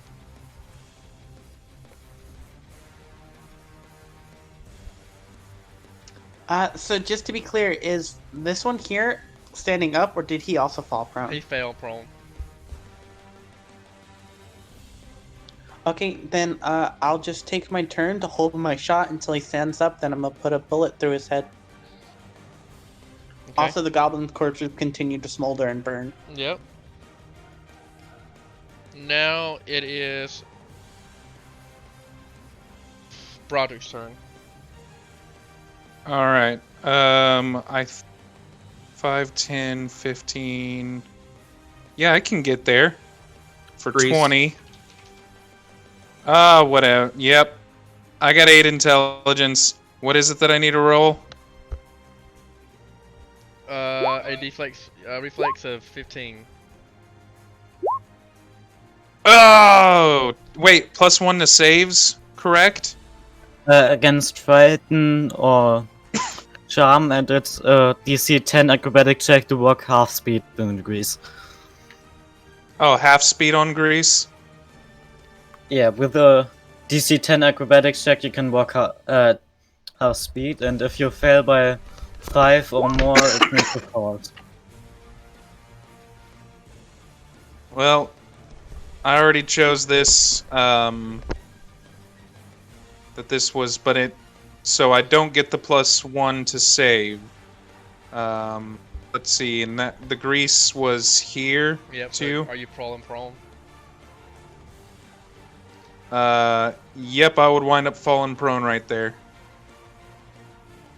So as you guys see Broderick just overzealous and his attempt to aid, he falls and slips by the creature. Alright, but even though I'm prone, but I'm right next to the guy, he's prone. So help me out here, Cody or Garlemon or Bella, help me out here. It's just a straight roll. Straight roll. Okay, that's what I'm making sure. Swinging with the flail. Nope. And misses. Aloysius, it's your turn. I'm going to 5-foot step directly back and then fire a short bow at the prone. This guy here.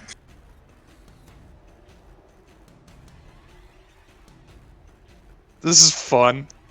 You hit. you hit, and you see that your arrow sticks into his eye, his left eye, but he's still thrashing and gnawing about on the ground. Yeah, you gotta get. Okay, that's my turn. Can I make full attacks on the ground or no? Yeah, but if you're making them again, you make them at a -4. Even if it's against the person But I- standing next to me. Well, since he takes -4 against melee, it just becomes a straight attack. Okay, that's my first one. That's my second one. That's my third one. I miss anyway. Don't I? Yep. Roderick? I miss all those. All misses. So the creature's on the ground trying to gnaw and to. You guys are greased up on the floor wrestling. I'm gonna get you first. Okay. Demon okay, spawn. Okay, Jacques. Yeah, the singing has stopped at this point. Not the bardic performance, but I'm just standing here doing the robot or something. Okay. Bardic performance is so weird. Anything else you want to do, Jacques, before you end your turn, before the Golemon's turn? No, that's all. Okay. Garlemon and then Marius. Y'all go ahead and start rolling. Let's see. I'll scoot up over this way and give the one on the floor a slap. Ah, jeez. Garlemon, it continues to be. He gets in the grease, but just falls horribly at hitting the creature. Marius comes up behind Garlemon, and hits him with his flail, smashing the head of the creature in. And it starts flailing about on the ground, and then finally stops.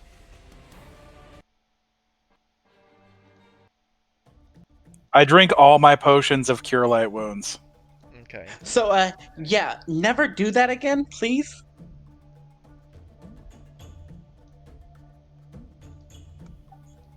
Also, what kind of preach teaches someone to raise a fucking demon goblin? Wow, that sucked. Wow. Yeah, that went there was haywire. Hold on, already- hold on. Cody, I'm gonna use my scroll of cure light real quick on you. I dropped my spell resistance. Actually, wait, no, hold on, because we've got multiple people injured. I'm gonna channel positive energy for healing. I also still have. Sweet. Oh, that's so much better. I also still have a potion if anyone needs it. It was for me, but you guys are just getting the shit beat out of you guys today. I have one too, but it's for sale. I'm gonna go check on King Fatmouth. So, Jacques, Marius, Garlemon, you all got 12 hit points back. King Fatmouth looked like he was knocked unconscious by the burst of the wave back. Does anyone else need any healing, or are we all good? Hey, I'm still upside down. Here we go. There we go. I'm kind of fatigued, but still dancing. Without bardic performance though. I have a potion if you need it, Jacques. Yeah, it's gonna take a good day's rest if you not be fatigued. So, what does the group want to do now? Does Fatmouth seem like, is he like wounded, like a concussion, unconscious, or just like does he seem like hurt real bad? He's just small, and since small creatures fly faster, I just had everybody roll a fortitude save. That was small to be knocked unconscious, and he's just knocked unconscious. So you have to carry him. Okay, I'm gonna get creative. I'm gonna take my rope and I'm gonna tie it around him a couple of times, and then I'm gonna tie him to my back like a backpack, like a baby carrier. Okay. Is he unconscious still? Mm-hmm. Ugh, fuck. I'll walk over and I'll just pour my last cure light wounds infusion that I made for the day down his throat. He starts wiggling about on your back, Garlemon. Oh, I thought you said he wasn't hurt. I would have just taken the one out of his pocket that I gave him. I mean, she just did some initiative, so I just figured it. She put. Okay, well I'll put him. Okay, I'll put him down then. He said, "What happened?" It's complicated. Let's talk about it at town.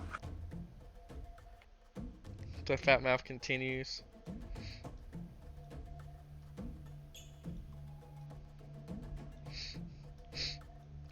He looks at the party and he says, Couples built this. Why not use?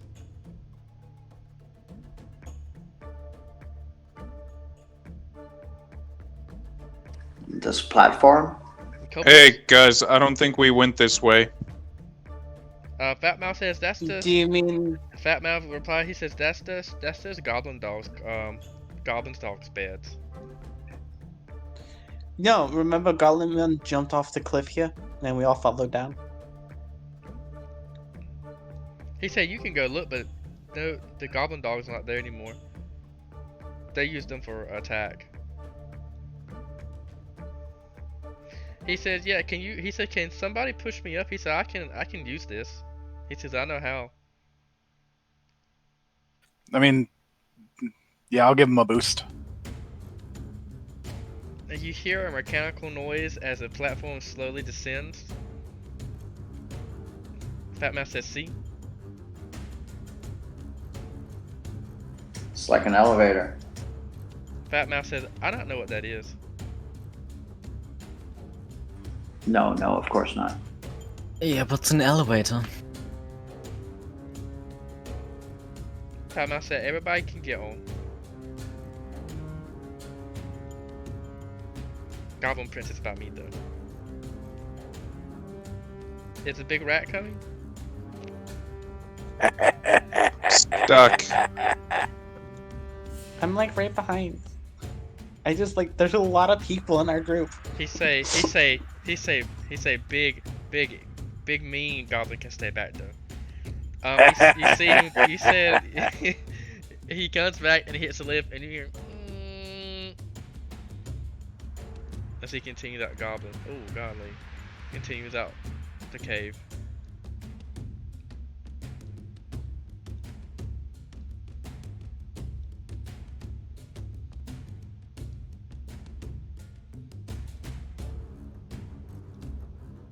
Fat Mouth said, what happened here? I plead the fifth. In this case, Fat Mouth, I'll be honest. When we came in, they attacked us, and we defended ourselves. Well, more like Golemon killed them in his sleep. They not Silent rat. They will wheat bug crunch. You said honest. They were wheat bug crunch, but they also try to pick on me too. That's what they get. And then you hear as Fat Mouth continues to walk out the cave.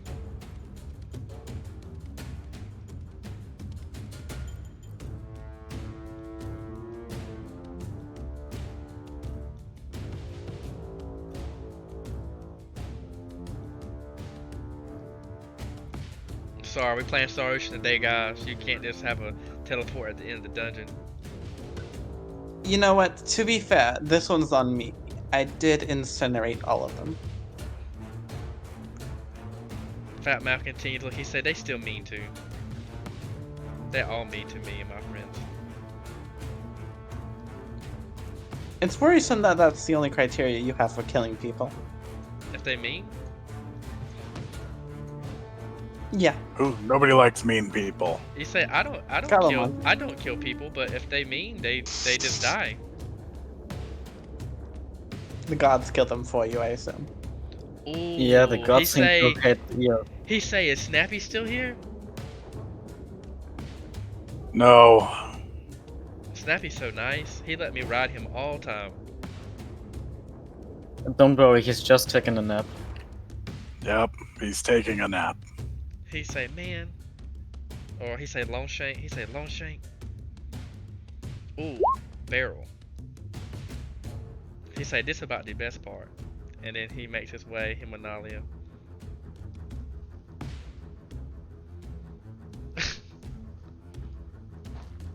He looks at Jacques and say, me not like you, you lie.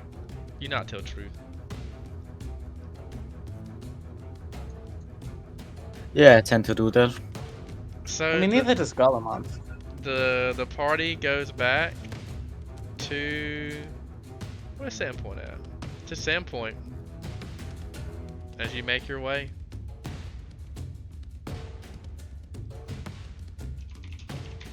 We never recovered the caravan. Fat Mouth tells you he said they take rest supplies. Where? He said me not know. He said they say they do some type of dance, and then they need supplies for more goblins to feed more gobs to get bigger and stronger.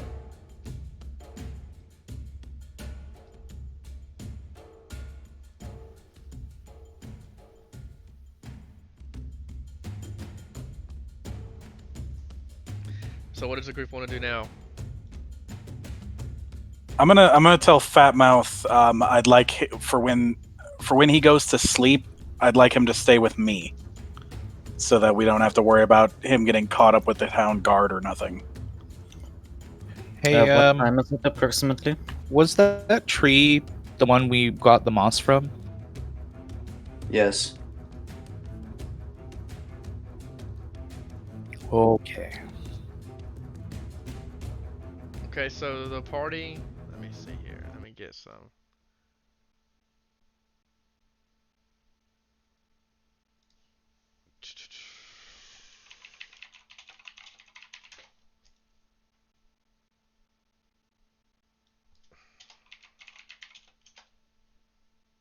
Here we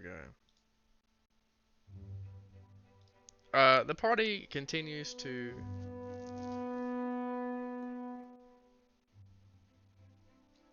make their way towards Sandpoint. Fat Mouthed and Nolly in tow. The group gets about right here. I'll have Marius lead the way.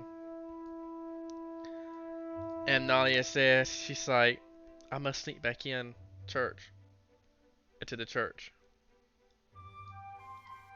So I have to ask you, before you do that, did the church teach you how to raise the zombie, or was that just a fuck up?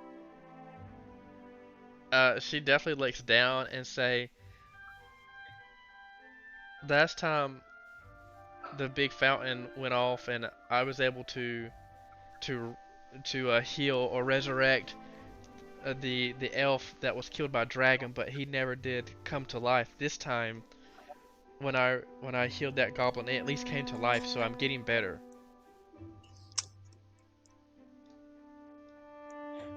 I'm not sure about that. Some things are better off dead. We'll call it baby steps. Oh, sorry. We'll call it baby steps. There we go. Alright, I'm going to go to the... Oh, let me look at my character sheet. I'm gonna go to the Hey, Curious Golemon, Goblin. how long is the bet going with the woman? I was gonna go to the Curious Goblin bookstore and see if there's any books with matching symbols of the ones from the cave paintings, and also on the goblins. Okay. At that time, Yeah, I was gonna do the same and see if Chas knew anything about a ritual of sorts to bring the goblins together with the symbology of the eye. At that time, you hear a hoarse and a familiar hearty hello from Devin, as he says, "I was looking for you guys. I noticed you had left town, and I was on my way to track you folks down." Me? Wait for a little while to catch up with you. Sorry.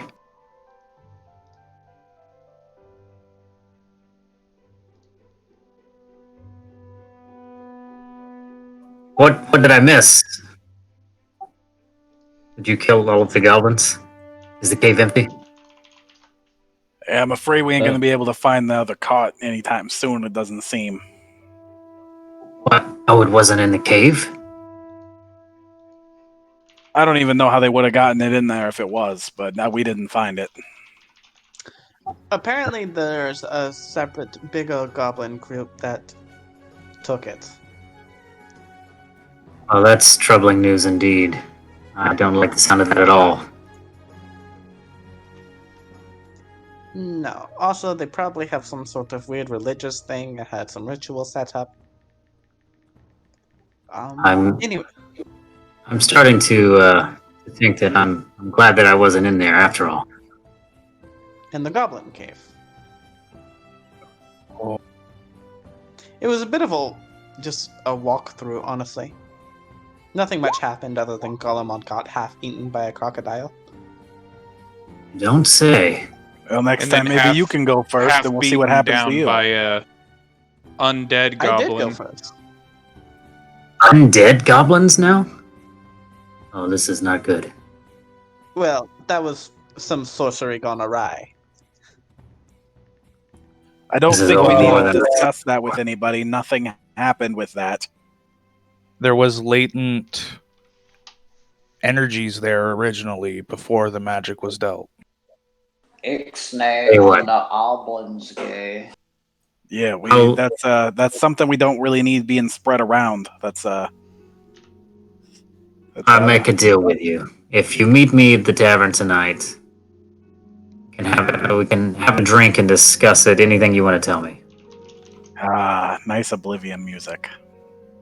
Well, that sounds like I should get paid for that, honestly.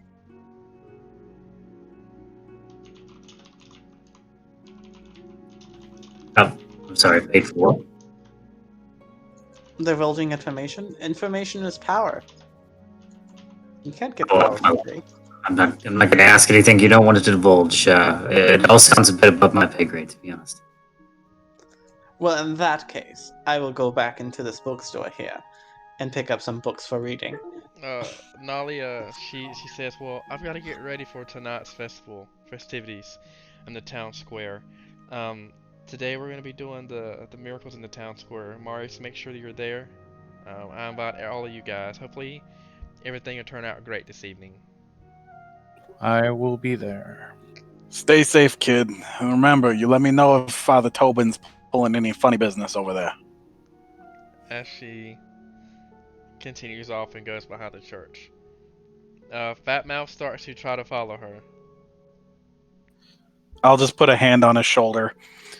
You'll see her later, don't worry. But for now, you gotta stick with me. Fatmouth lets out a sigh.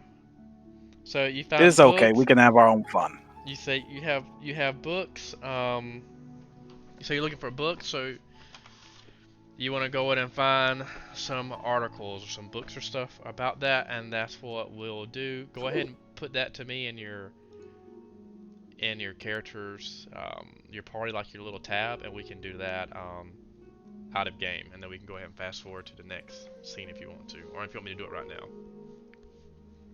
It's up to you guys. I'm fine with doing it right now. I'm just looking up any information about the weird religious symbols we found. Okay, so see if you can roll a knowledge religion check then. For the books in the bookstore? Mm-hmm. I mean, because you're researching. Okay, that's fair. The book, I mean, the Shaz goes in and he asks what you're describing. I mean, a book about demonics and demons would be something very rare. Well, no, I'm just specifically showing him the religious symbol because I said I drew everything down in my book. He tells you if you want. He said, honestly, if you want to know anything about religion, you probably should go to the Sandpoint Cathedral. I always like to check in with the local bookstores first. Give me a second. Where's it on here? That's got a -2 because of traits. So, he definitely tells you. He says that's above my knowledge, child. He says Broderick Quink is the expert on Thessalonian stuff like that. Sable's the expert on spirituality and teachings. Myself, I'm kind of a history buff around the regions in the hinterlands, but anything based on religion, that's going to be more Alkalite, Xanthus, or Father Tobin's expertise. Alright, well, it was worth a shot. I'll see you again if I have any other questions. Just thank you. Bye. Okay, Barge, Yeah. you said you want to do something? Broderick. Oh yeah, no, I was looking for similar information, but I was gonna ask him if he knew of any stories of any goblin rituals where the goblins gathered together in mass versus their separate tribes.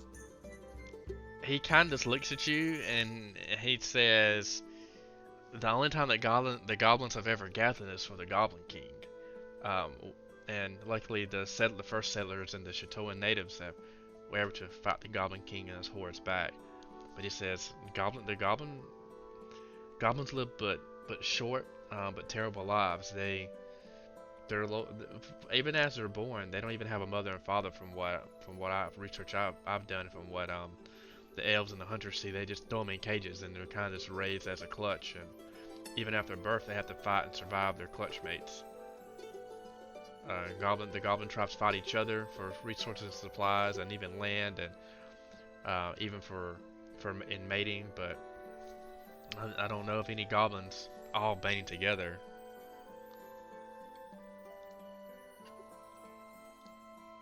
All right, thank you. Can I go speak to the mayor? Should probably let her know what that we weren't able to find anything. Marius is overstruck with a bit of a light bulb, and he needs to go talk to Father Tobin immediately. Okay, so you want to go first? You said. Who wants to go first? He can go first. It's fine. Oh, if you want to, I'm just reading back on some things of conversations, and I'm potentially puzzling some pieces. But okay. if you want to talk to the mayor first, that's perfectly okay. Okay, well you can talk to the mayor. Okay. I mean, I'll go into her office. You go into her sorry, office. You go into her office, and she looks really, really busy. Mayor, I got some bad news for you. And Devin's there as well. Yeah, I just beat you. Oh. Okay. Well, I will say we arrived at the same time, so you continue on your. We didn't have any luck finding the supplies, and it sounds like we might have bigger problems with goblins than we originally thought. I came to report that I heard some troubling news about the cart, but this man here will know a lot more about the goblin problem that they faced in the caves. We managed to clear them all out. That wasn't too bad. That wasn't too much trouble. The problem is that the cart was not brought to the cave we were sent to, and beyond that, it sounds like there's a much larger tribe of goblins kind of bossing them all around, and one of them seems to have taken the supplies that we were looking for. She replied and says, "Why would a goblin grab supplies again? Like I'm not sure. Like I don't." I mean, they got to eat like the rest of us, and they're not known for the diplomatic trade. You see Fightmouth in his small form start walking over to the candles, and he just starts staring at the candle. I'm gonna keep an eye on him and just kind of. I'll stand near him. I mean, the consolidation of resources is often a tactic used by people preparing for war. You move things into a centralized area to set up camp. She says, "Well, do we?" She's like, "We have the Moonlight Festival tonight too." She just seems very overwhelmed. She's. I guess one day at a time. We need to. The festival should be good for Sandpoint, but we need. Do you have any tracks where the cart went? This is. Oh man. Hey, wait, roll that back a second. I'm pretty sure, with the information that we've been told, correct me if I am wrong, group, There was an attack planned on Sandpoint during the Moonlight Festival. Was that information we got? I believe one of the goblins that we got information out of divulged that to us. I could be misremembering, but I believe that's what was said. I mean, if that's information we have, I'll certainly pass that point along. But I don't personally remember it, so I can't say I'd bring that up. Because Yeah, and I don't have it in any notes. Didn't out of character, like, the goblin, when talking about Unalia, said that they needed her for something on the Moonlight Festival and that they were going to do something big then? I don't think so. Yeah, I don't recall that. I swore I heard that, but I could just be wrong. If that's information, you can divulge that to the mayor and you let me know. I don't know. I mean, I don't have that information, so I'm not gonna say it. I don't know what's in character and what's out of character with these type of discussions. I thought I heard that. I could be just wrong. So, are you bringing brain. this up to the mayor now with the group, or are you holding that information? Well, I thought she was at the bookstore. Well, I had to come back because like they didn't have the books, and this is the whatchamacallit? The mayor. I mean, I'll give you a couple of seconds, Garlemon, to talk, and then if she wants to come, she can. I mean, it's whatever the group wants to do. Oh, well, if I'm not there, don't worry about it. But I thought I was, so it's all good. Never mind. No worries. Okay, Garlemon, Devin. So what do you? So anyway, the mayor tells you, says, do you have any resources on the grouping of the goblins? Do you know anyone who? I mean, what? Do we have any leads or sources? He said the militia's already stretched thin. You've got you and your comrades have been kind enough to go out and undertake missions like this, but mayor, the deputy and the sheriff have to stay in town for right now. We don't have anyone to go out and research and do reconnaissance on all the goblin tribes. I'm gonna approach the mayor real close. Oh God. Okay, let's see. Okay, for the betterment of the town, Garlemon's gonna make an executive decision. Mayor. Uh-oh. I need you to stay calm with me for just a second, and I need you to trust me. We can get extra information on what's going on, but I need you to tell me right now that you will trust me.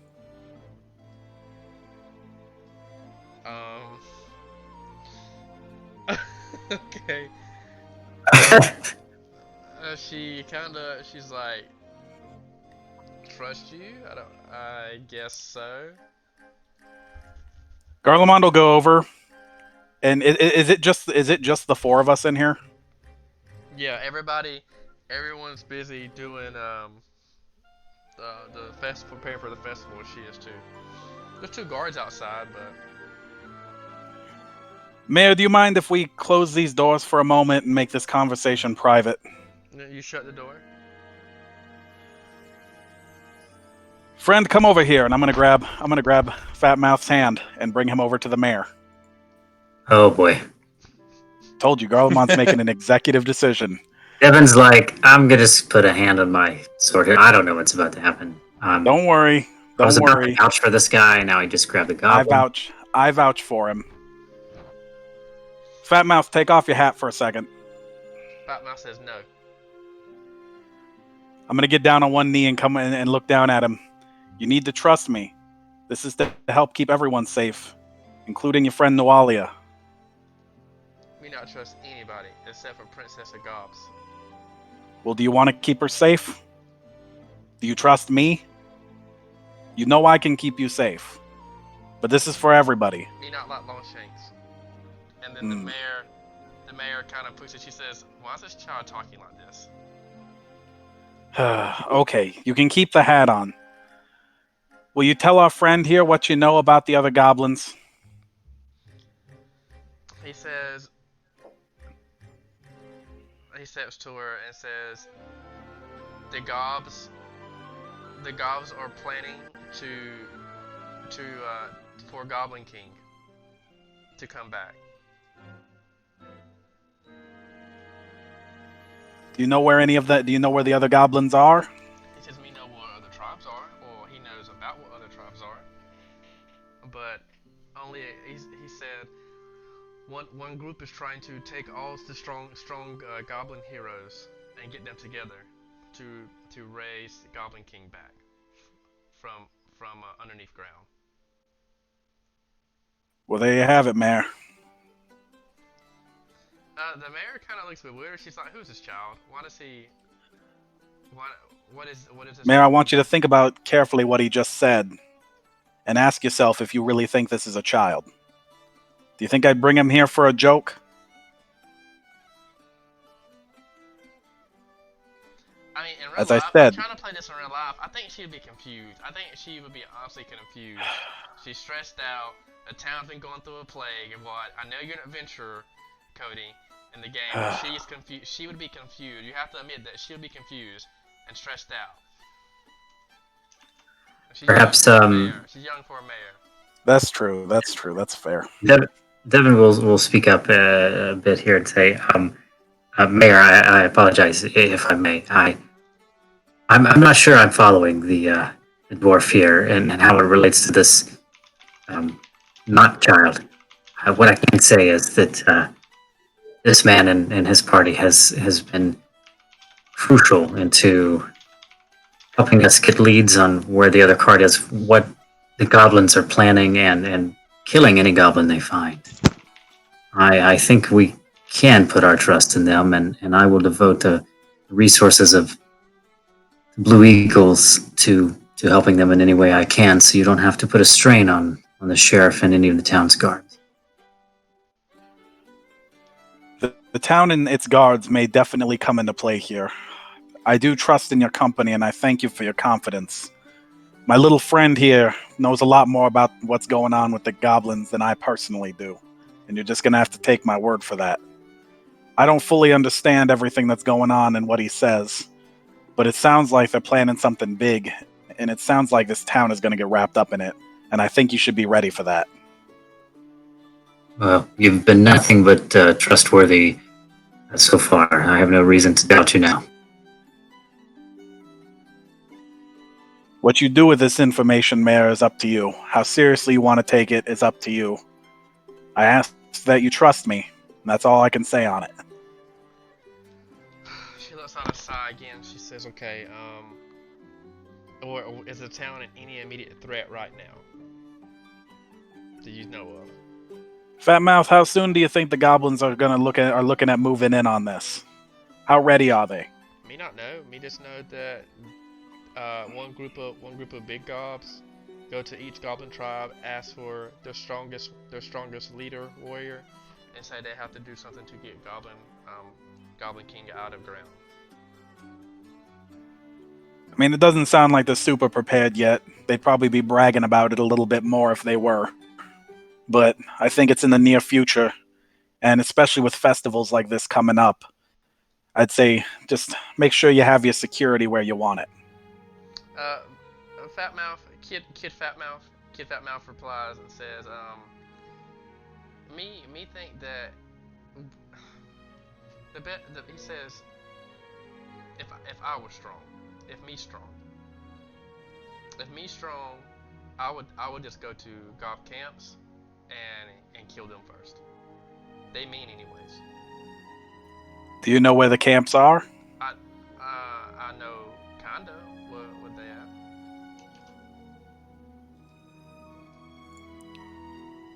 How about I show you a map, and you give me an idea where we are, and we can go from there. He said, "What map?" Damn, that's right. Do your best to describe it to me, and I'll figure something out. He said, "Okay." And then he comes back over. Mayor, good luck with what you got going on here. I'm gonna work out what's going on in the nearby areas with my friend here, and I'll let you know if we end up needing your help. Fatmouth asks, "Can he have this candle?"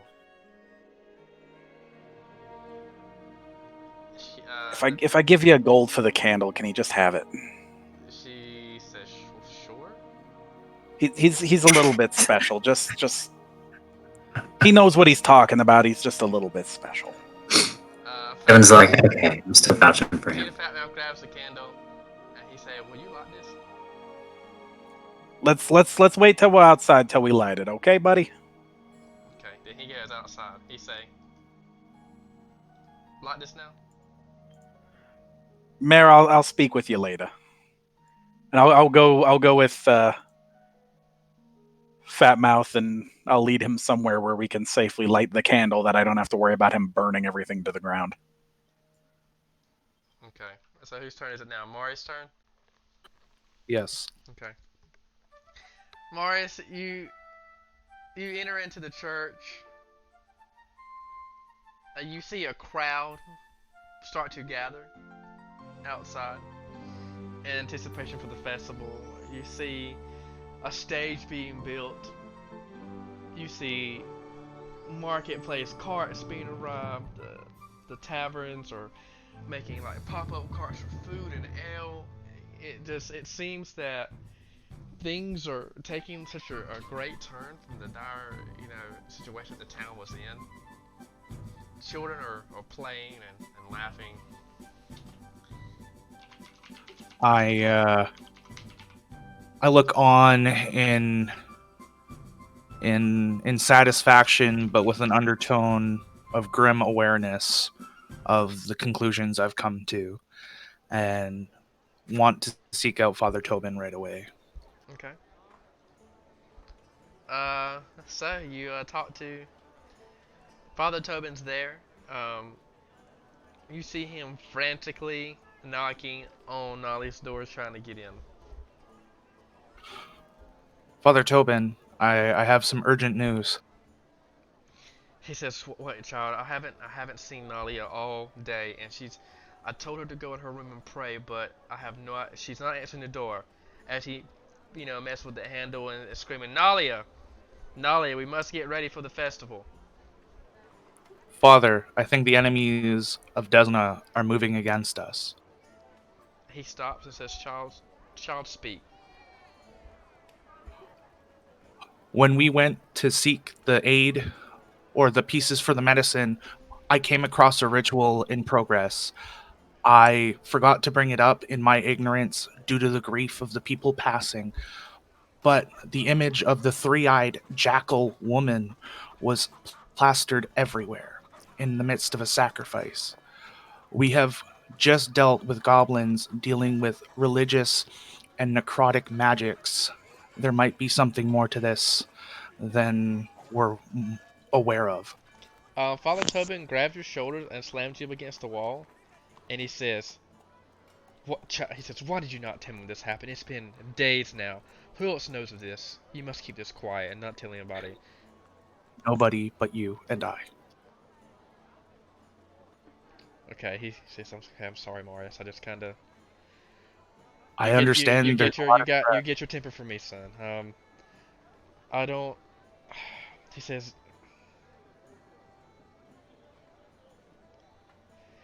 against me. He begins to beat on the door again. He's like, "That's why That's why Nalia must be trained.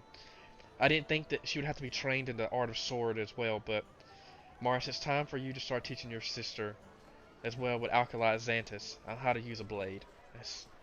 These miracles are great, and the science yesterday she was able to resurrect a bug. I know it was just a caterpillar, but it stayed alive for a little bit until it fell dead again. She's got to keep training because she's the only way this town's ever going to find a balance between good and evil." What do we do in the meantime, Father? If the Mother of Monsters is moving against this town, what do we do? Well, for you, Marius, just keep your sister safe. Make sure your blade is sharpened, and just keep your faith stronger than ever. He goes to say that I have faith in you. I have faith in this church. I have faith in Acolyte Xanthus, and that he's trained you well for all the years. He's like, "I don't trust everybody you hang out with, but I'm sure that under your watch that you will be able to lead them and to help defending Sandpoint when the time arises.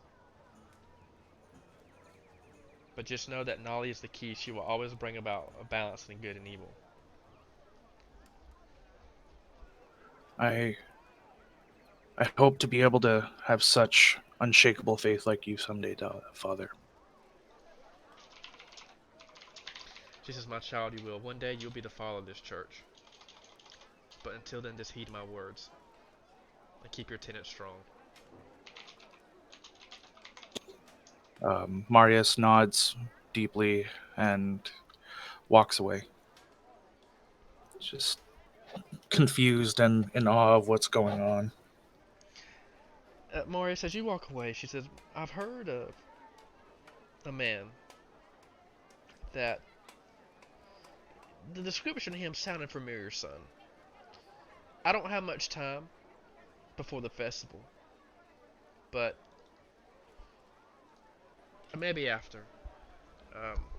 I don't know his name. All I know is that he had a strong jawline. Rode on a mighty horse. I don't know.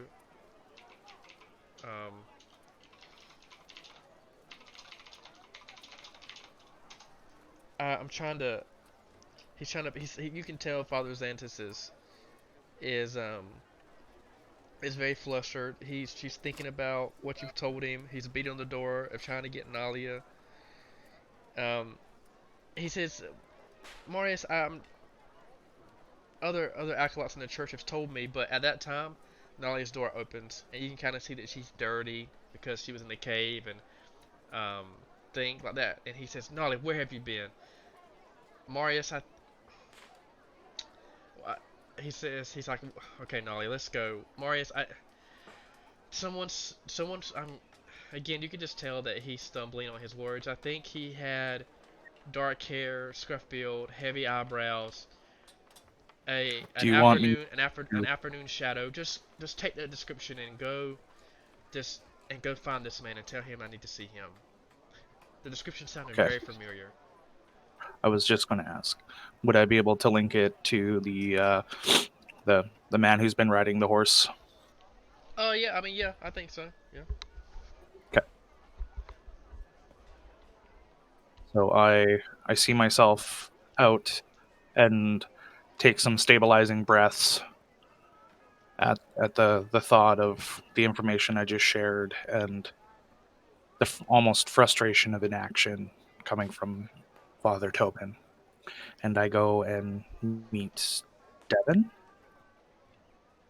Devin. He says the name sounds familiar. If that's who you say he is, the description you gave me, I don't remember that being his name many years ago. That was way before your time, son. But if that is his name, yes, tell him I would like to speak with him. Tell him key prop to him to flame. Just say, he kind of chuckles. He says the flame. Just tell him that. He'll know what it means.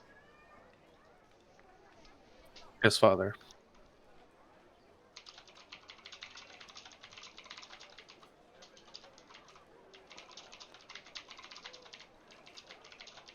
And I leave Father Tobin and Nualia to their task at hand, and proceed to go find this person. Cool. So, as the town is starting to make their way for the festival, it's night time now. Does anybody want to do anything else before we start the next plot scene?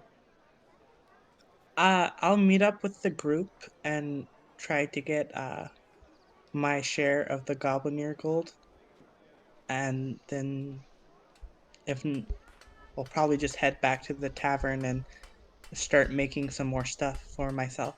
Okay, so yeah, I would like to just re-up all my stuff. How many goblin ears did you sell, Jacques?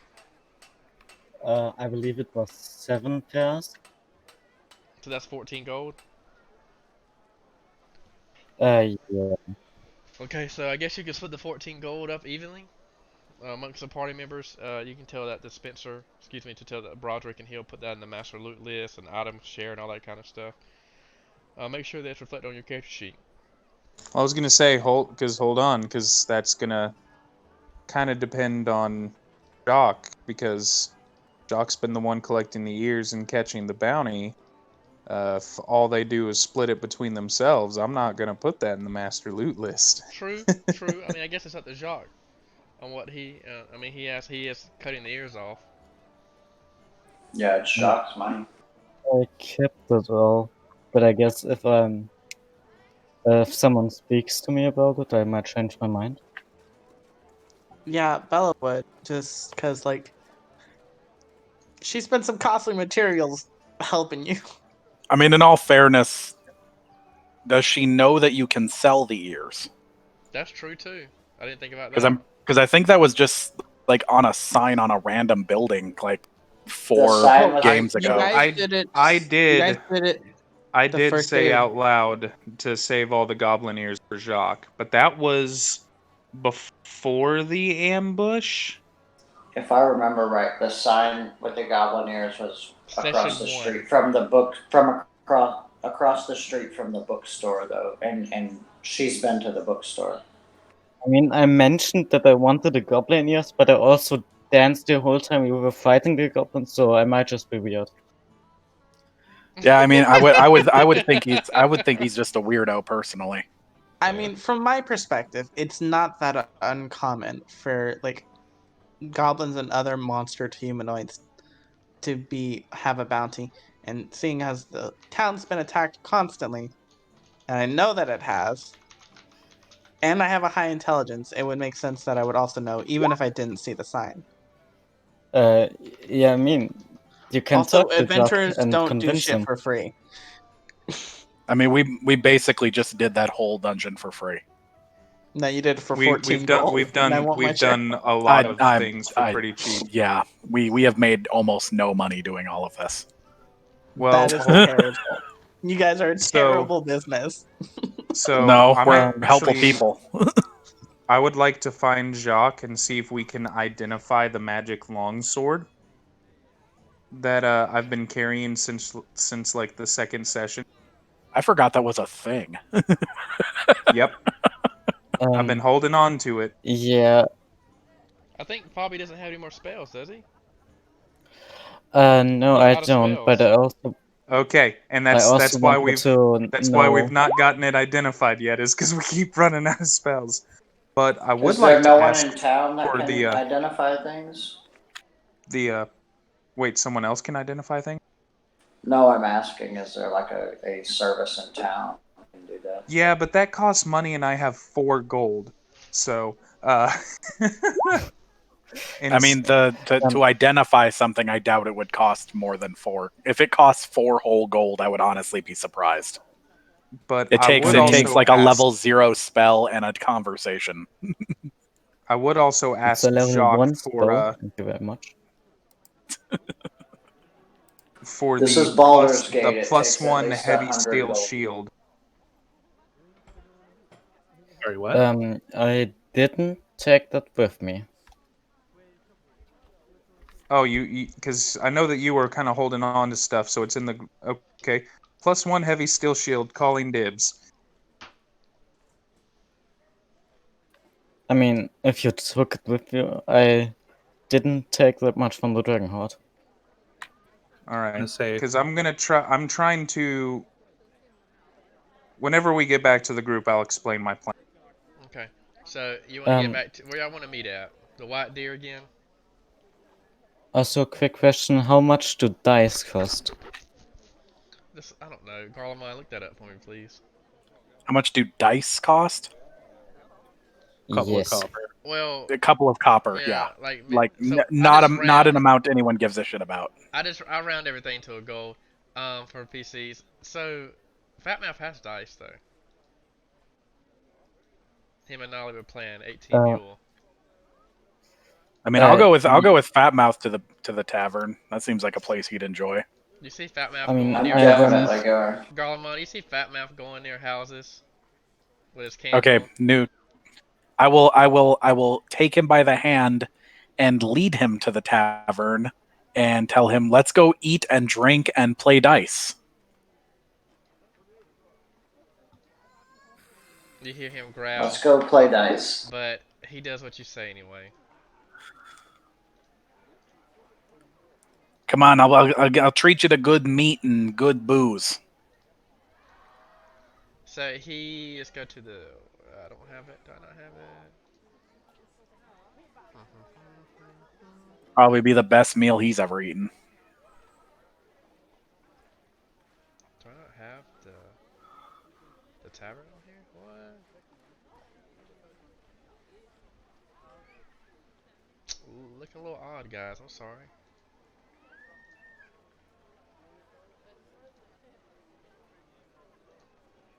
Huh. Okay, so you're at the tavern. I don't know where it went, but we're good. Here it is. It's all the way here. There we go. My apologies.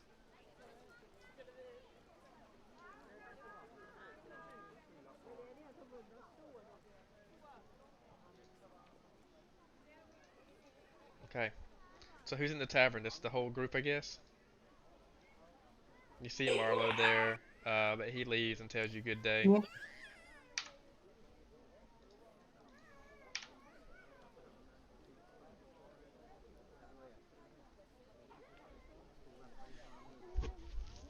Oh, okay. Aloysius, I'm gonna buy a round for the table.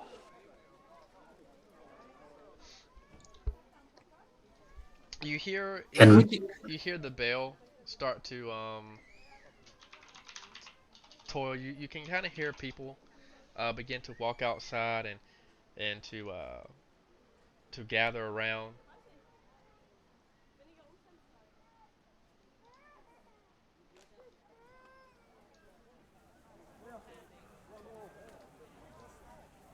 You hear the chatter pick up after outside.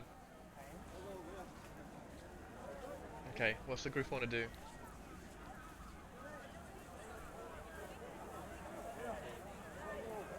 I'm actually going to do my best to encourage Fat Mouth to eat. Maybe if he's full, he'll slow down. Fat Mouth. Um, is by you, sees Fobby, sees Jock's character, or sorry, sees Jock and gets mad, growls, and walks over here. Sees Broderick, gets mad, and comes to his own table. I'll come sit with him with food and booze. So he drinks all his cup of ale.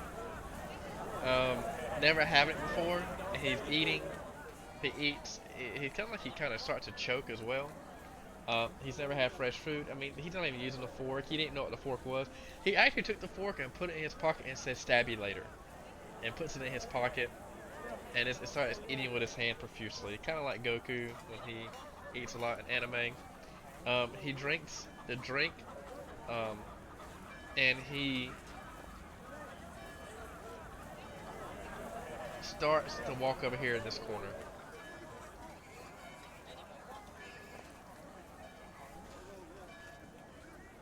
What is he doing? What is he doing in the corner? You see him start to pull his pants down. I'm gonna grab him by the hands. We don't do that in here. We have a place for that. Let me show you. God damn, it's like having my own. It's like having my own son. Come I on. think you make a lovely father. And I'll lead him off to the outhouse or latrine or whatever they have here. You take Fat Mouth to the house. He said, "What's that?" It's where people go to the bathroom so nobody has to see it or step in it.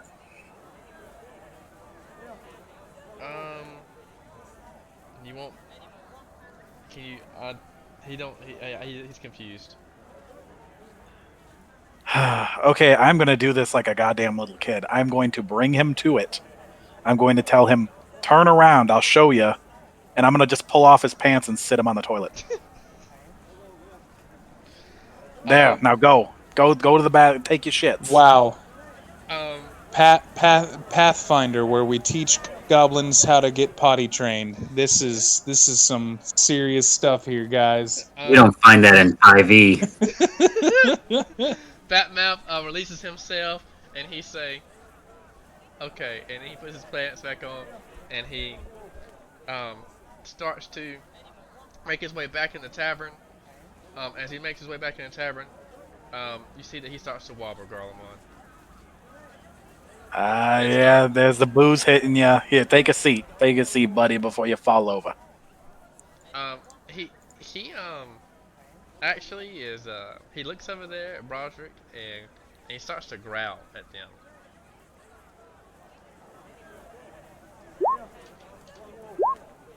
Hey, buddy. The rules are everybody's friends in here. So you just sit down. You just sit down right here. You enjoy yourself. You don't worry about them. At this time, it can be overheard Broderick and Devin and Jacques arguing about gold. Fatmouth kind of puts his head. And Bella. Bella, you see Fatmouth start to get up and take his fork out of his pocket and make his way over to Broderick, but at that time, he kind of just slumps over Garlemon, and the fork hits the ground.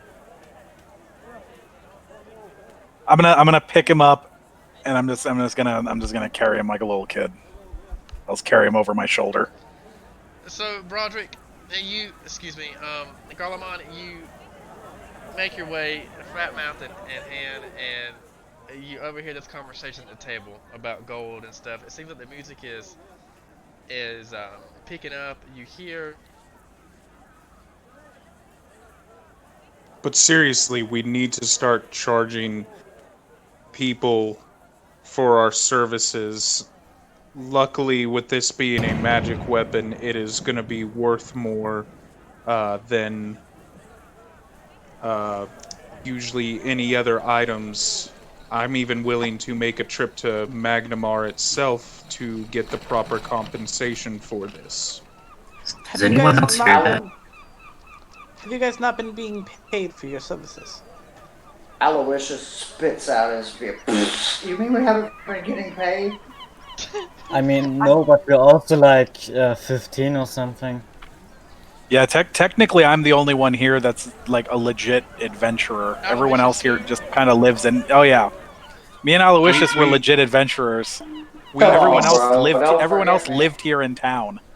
They're just like you don't really ask for money to save your own town. We split the Dragon Horde, and then I know we all had to go pretty much buy a bunch of stuff, and I'm fairly certain all of that has been used since within the last week. And in the last week, we've probably received very little gold through some of our actions. I could probably identify the sword for you tomorrow.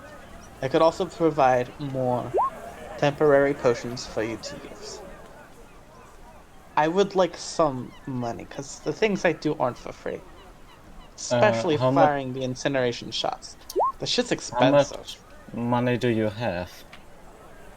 I have about 100 gold on me.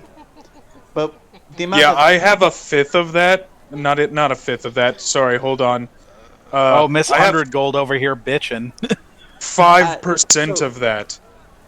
I would like to remind you that all of the special shots that I used today, which included 4, were 20 gold apiece to make. Well, don't use them so much then. We've done 3 times the work you have and gotten paid nothing for it. We're just working here to help save the damn town. And that will not keep your livelihood. And I'm not. Yeah. And that is noble and all. And I do not shame you for that. I am just asking for some minor compensation to at least break even. Well, and I'm trying to get some gold so I can continue to make scrolls and potions. Potions a little bit different than what I believe yours are, Bella. Mine aren't costly to make, that's true. Mine are, and I'm trying to procure this money to make potions and scrolls to be able to help serve you guys better in the battlefield. Because if I run out of spells, there's 1, 2, 3, 4, 5, 6, 7. If Fatmouth stays with us, 8. I'm only one healer. and support spells. If I run out of that and some of my other abilities, we're going to be hurting. So I need to sell this sword. Well, I would be willing to stick around if you guys started making real money. But you I definitely think need we to could. speak to people and charge for your services. Look, if the people of this town want to pay me to help them out, that's all well and good. Looking to us for compensation, you ain't gonna find nothing here. I ain't getting paid. We haven't gotten paid, but we're trying to save the town, and I can't exactly ask them money for trying to save lives. I mean, Where's yeah, that's Marius? kind of the job of a soldier and a mercenary. And beyond that, just because you used your supplies trying to help yourself help save yourself from dying because you chose to come with us does not mean you get compensated for it. You I realize didn't get that you compensated for wait. any of my potions. I didn't get compensated for any of the blood I spilled. All I got compensated for was the stuff we found on the ground in the dragon's lair. That's all I've gotten paid since I got here. And this is my job. The rest of these people are kids. They live here. They have a reason to save this place. I'm doing it out of the kindness of my damn heart, and I haven't gotten paid shit. Well, to be fair, And dragon blood Aloysius is a is lot. behind him going, yeah, yeah, that's right, yeah. Your life got saved getting pulled out of a barrel in the middle of goblins, and you're already complaining that you ain't got paid for for that 2.5 days work you done. I don't Oh, want to hear it. I'm not complaining about the original goblins, just the secondary one, and Well- all of the potions of cure light wounds you used. No one Getting made you so much help, and pay. you don't get paid retroactively. That's somewhat true. You definitely can. I'll start putting some stuff on the table, mainly consisting of a ruby. I don't know how much that costs. A finely crafted dagger that's maybe masterwork. I don't know. A potion of invisibility, a pearl for magic bolts, and the 9 dice.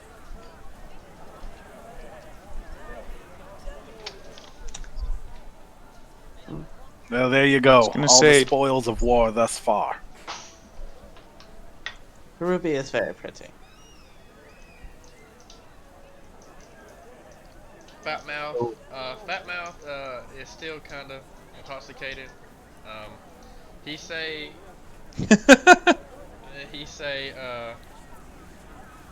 he won't doubt. You're getting nothing. I'll hand him a gold I- coin for him to play. I'll hand him a gold coin for him to play with. He just falls asleep again. I kind of thought he would. What happened to his blue dragon toy? Don't bring up stuff if you know it's just gonna cause trouble. Yeah, I mean he might have this dragon toy. I'm adopting this goblin. This is my goblin now. He could just keep it in his mouth, like I do my guns. Why do you have so much guns, and why do you keep them in your mouth? It's really easy access, and then I'll just swift action pull out the gun again. Like, look at that. So speedy. What if you get punched in the face? Yeah, I mean, you They warmed hurt them themselves up on the before. metal in my cheeks. Don't your cheeks get hurt on the metal in your cheeks? My teeth regenerate. It's part of being a rat.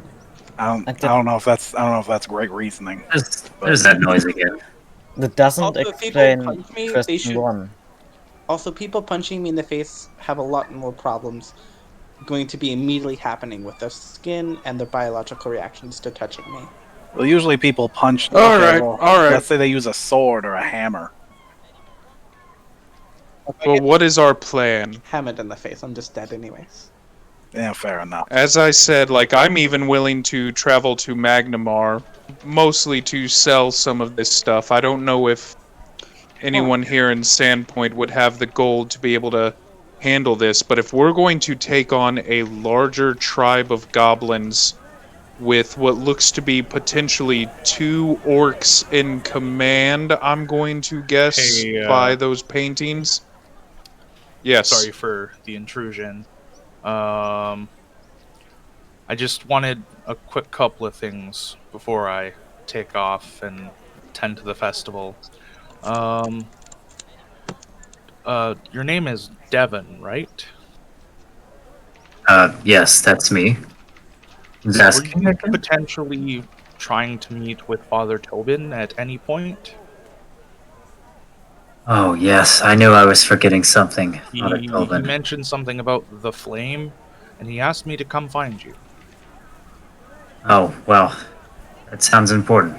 If everyone will excuse me, it sounds like I should probably leave at once to find him.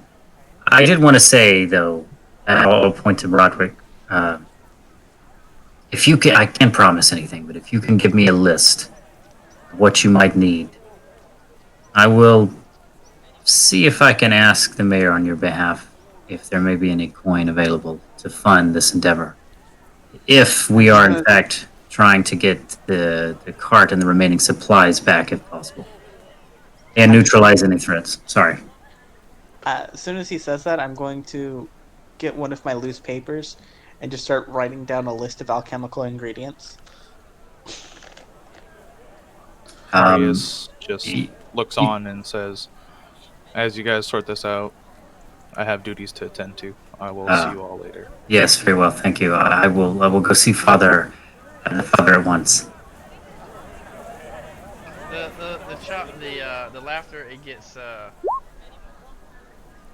louder outside as the festival's underway. Who's actually going to the festival? I mean, I'll I'm go. gonna go. I love a party.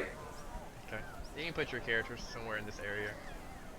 As a side note to Broderick before we left, I'm all for heading out to another town if it means we can get paid on all of this stuff. Let's maybe see what we can get for it in town. We got some weapons, we got some equipment. We might be able to sell it to the garrison. They certainly seem ill equipped to handle most problems. I hope so. It would be nice to save a trip, but I worry about after the plague, the funds that are going to be made available to even purchase these.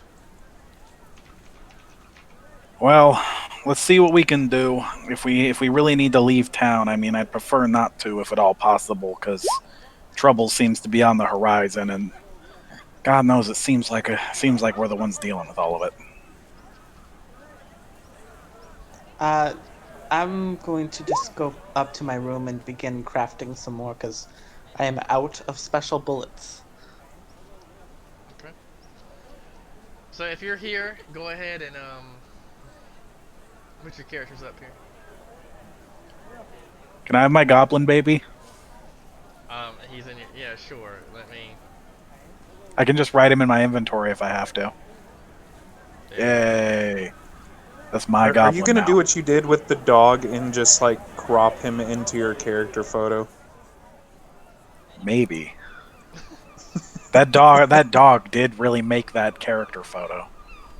Put your put your matter. Put Devin on here. So, and Devin, as you continue to go to the church, you see guards there saying that no one can go. Morris, let me see your character. Sorry, what? Can I have your character? Yeah, A little he's bird lied to down here. me. So well, he just says, that the church is closed. You see Morris there. It kind of says, not too much to worry. Morris, you're supposed to stay here. You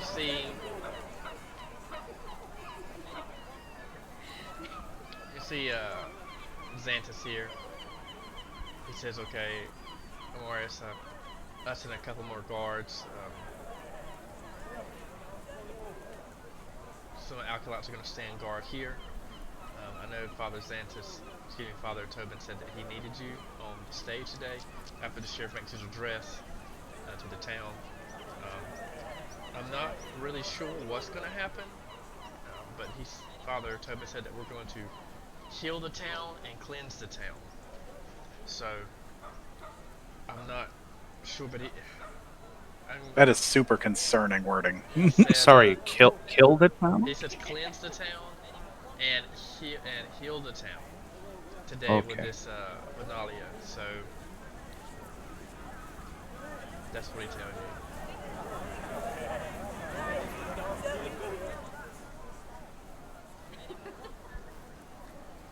And guess who you see, guys?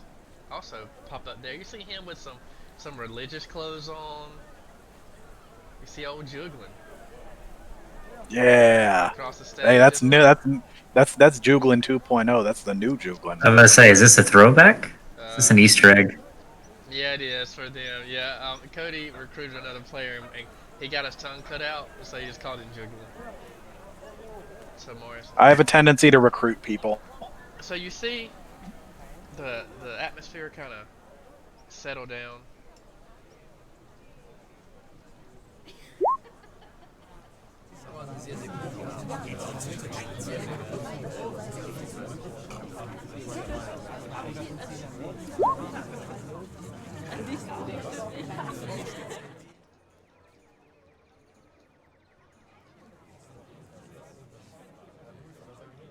You see the sheriff. He addresses the town.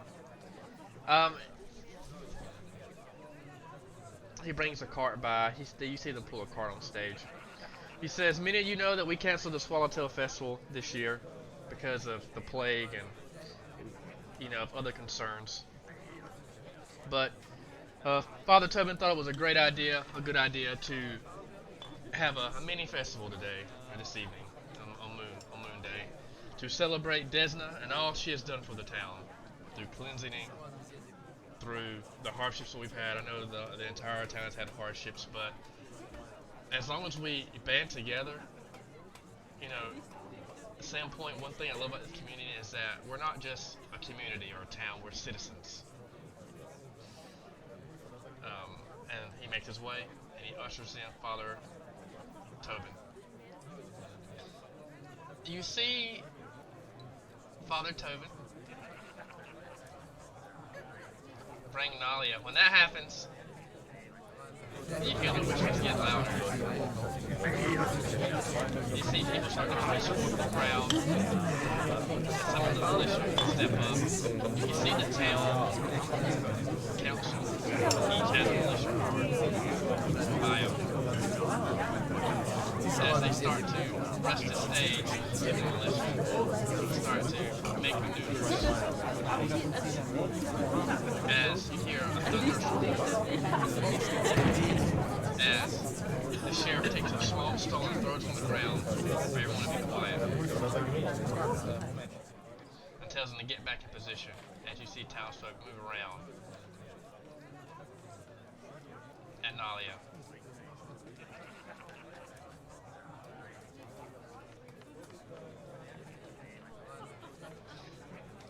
You see Father Tobin tell the sheriff to, go to the stage and guard it. You see Juglin.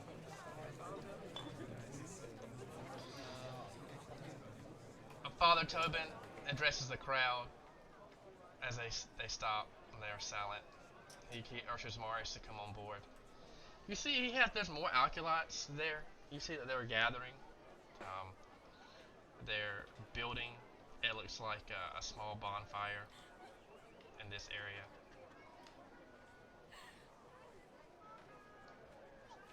Again, this area, another bonfire.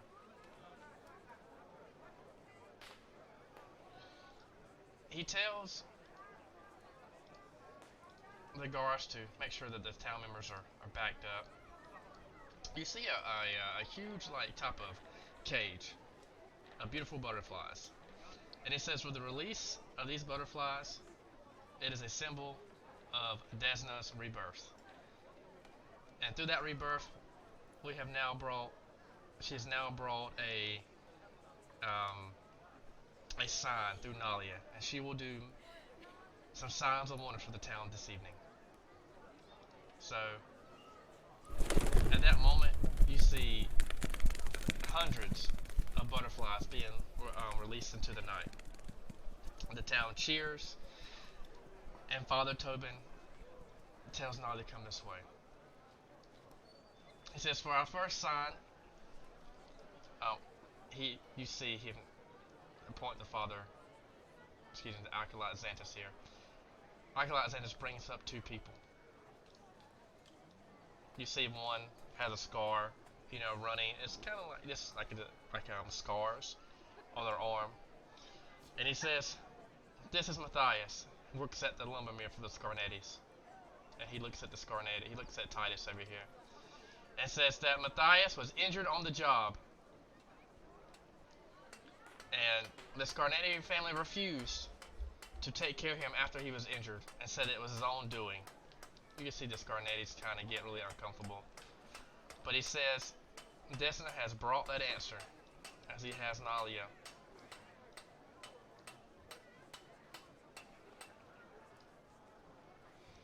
You see Nualia start to move her hands over the injured man's arm. A little bit of white and a yellow go from her hands, and you hear like a chilling effect. And as the man's arm, as she goes from his shoulder down to his fingertips, you see that the man's arm doesn't have scars. Again, the people on the floor start to whisper as they make their way closer to the crowd again. They make their way closer to the shoes and the Sheriff Baylor fight them off. Again, a stone is thrown, and Father Tobin notices the crowd. He says, "For my next display, you can be sit down, son, and praise Desna." Get back into the crowd and shows his hand as it's healed. The next he says, he calls up another one, and Acolyte Xanthus ushers that person here. This lady has an eye patch over her eye. And said that she lost her eye due to the plague. He asked her to lift her eye patch up. You know, she's hesitant at first, and he comforts her and says, Desna's going to heal you, so have your faith stand strong, my child. The lady lifts her eye patch. Again, you see an ugly sight as her eye is being eaten away.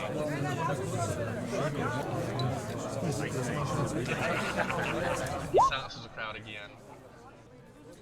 And he has Nualia come over by her and heal her. Sorry, heal the lady. At that moment, you start to see her eye be healed and form into a solid eye as she looks around. And again, she is as happy and excited and comes off stage. Father Tobin ushers Nualia to the back. Shut up, Galamon. We don't bring religion into this, only Pathfinder religion. So, he calls Juglin in. He asks Juglin to hold out his tongue, and the whole crowd can see that Juglin doesn't have a tongue. Nualia comes back and tries to heal Juglin, and it seems like it's not working. And you can tell Nualia's getting frustrated. And Father Tobin looks at Juglin and says, Juglin, you must have more faith. It's not Nualia's fault, it's your faith that fails. And ushers Nualia and ushers Juglin back. He says, okay, Morris, now it's your turn. Bring them here, Father Acolyte Xanthus. So you see, Acolyte Xanthus brings two more women here.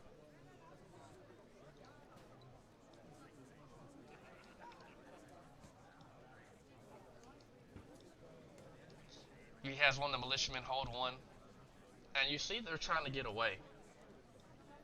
It doesn't seem like they are. It doesn't seem like they are, as they're not excited to come into the stage. Father Tobin, he points to the crowd and says,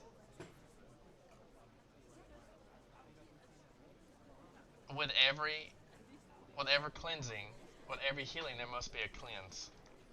And he faces the crowd. He says, these two women are whores of the Pixies kitten that we shut down here in town. He says, they had the opportunity as he walks throughout the stage.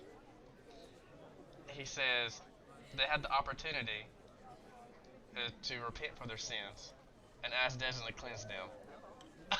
Matthew, shut up. And um, so he's walking across the stage or whatnot, and it's 10, 12, and he's addressing the crowd and telling the crowd that they must pay for their sins at the Pixie's Kitten. So he tells Marius, he addresses the crowd. He says, "These women were locked up. You can ask the sheriff here. You can ask the deputies and militiamen." He tells he tells them that they were caught stealing, and that there must be a sacrifice for stealing, and that in order for Desmond to keep blessing the town, that we have to punish those that are going to steal from us. And so how can the town build if we're stealing from each other? And you hear the one woman say, "Well, I only stole because I had no way to earn coin." Father Tobin says, "That's no excuse. There are other jobs here in town. You can even come here and work at the church." He grabs Marius. He says, "Okay, Marius." And that's why I'm going to end the session for tonight.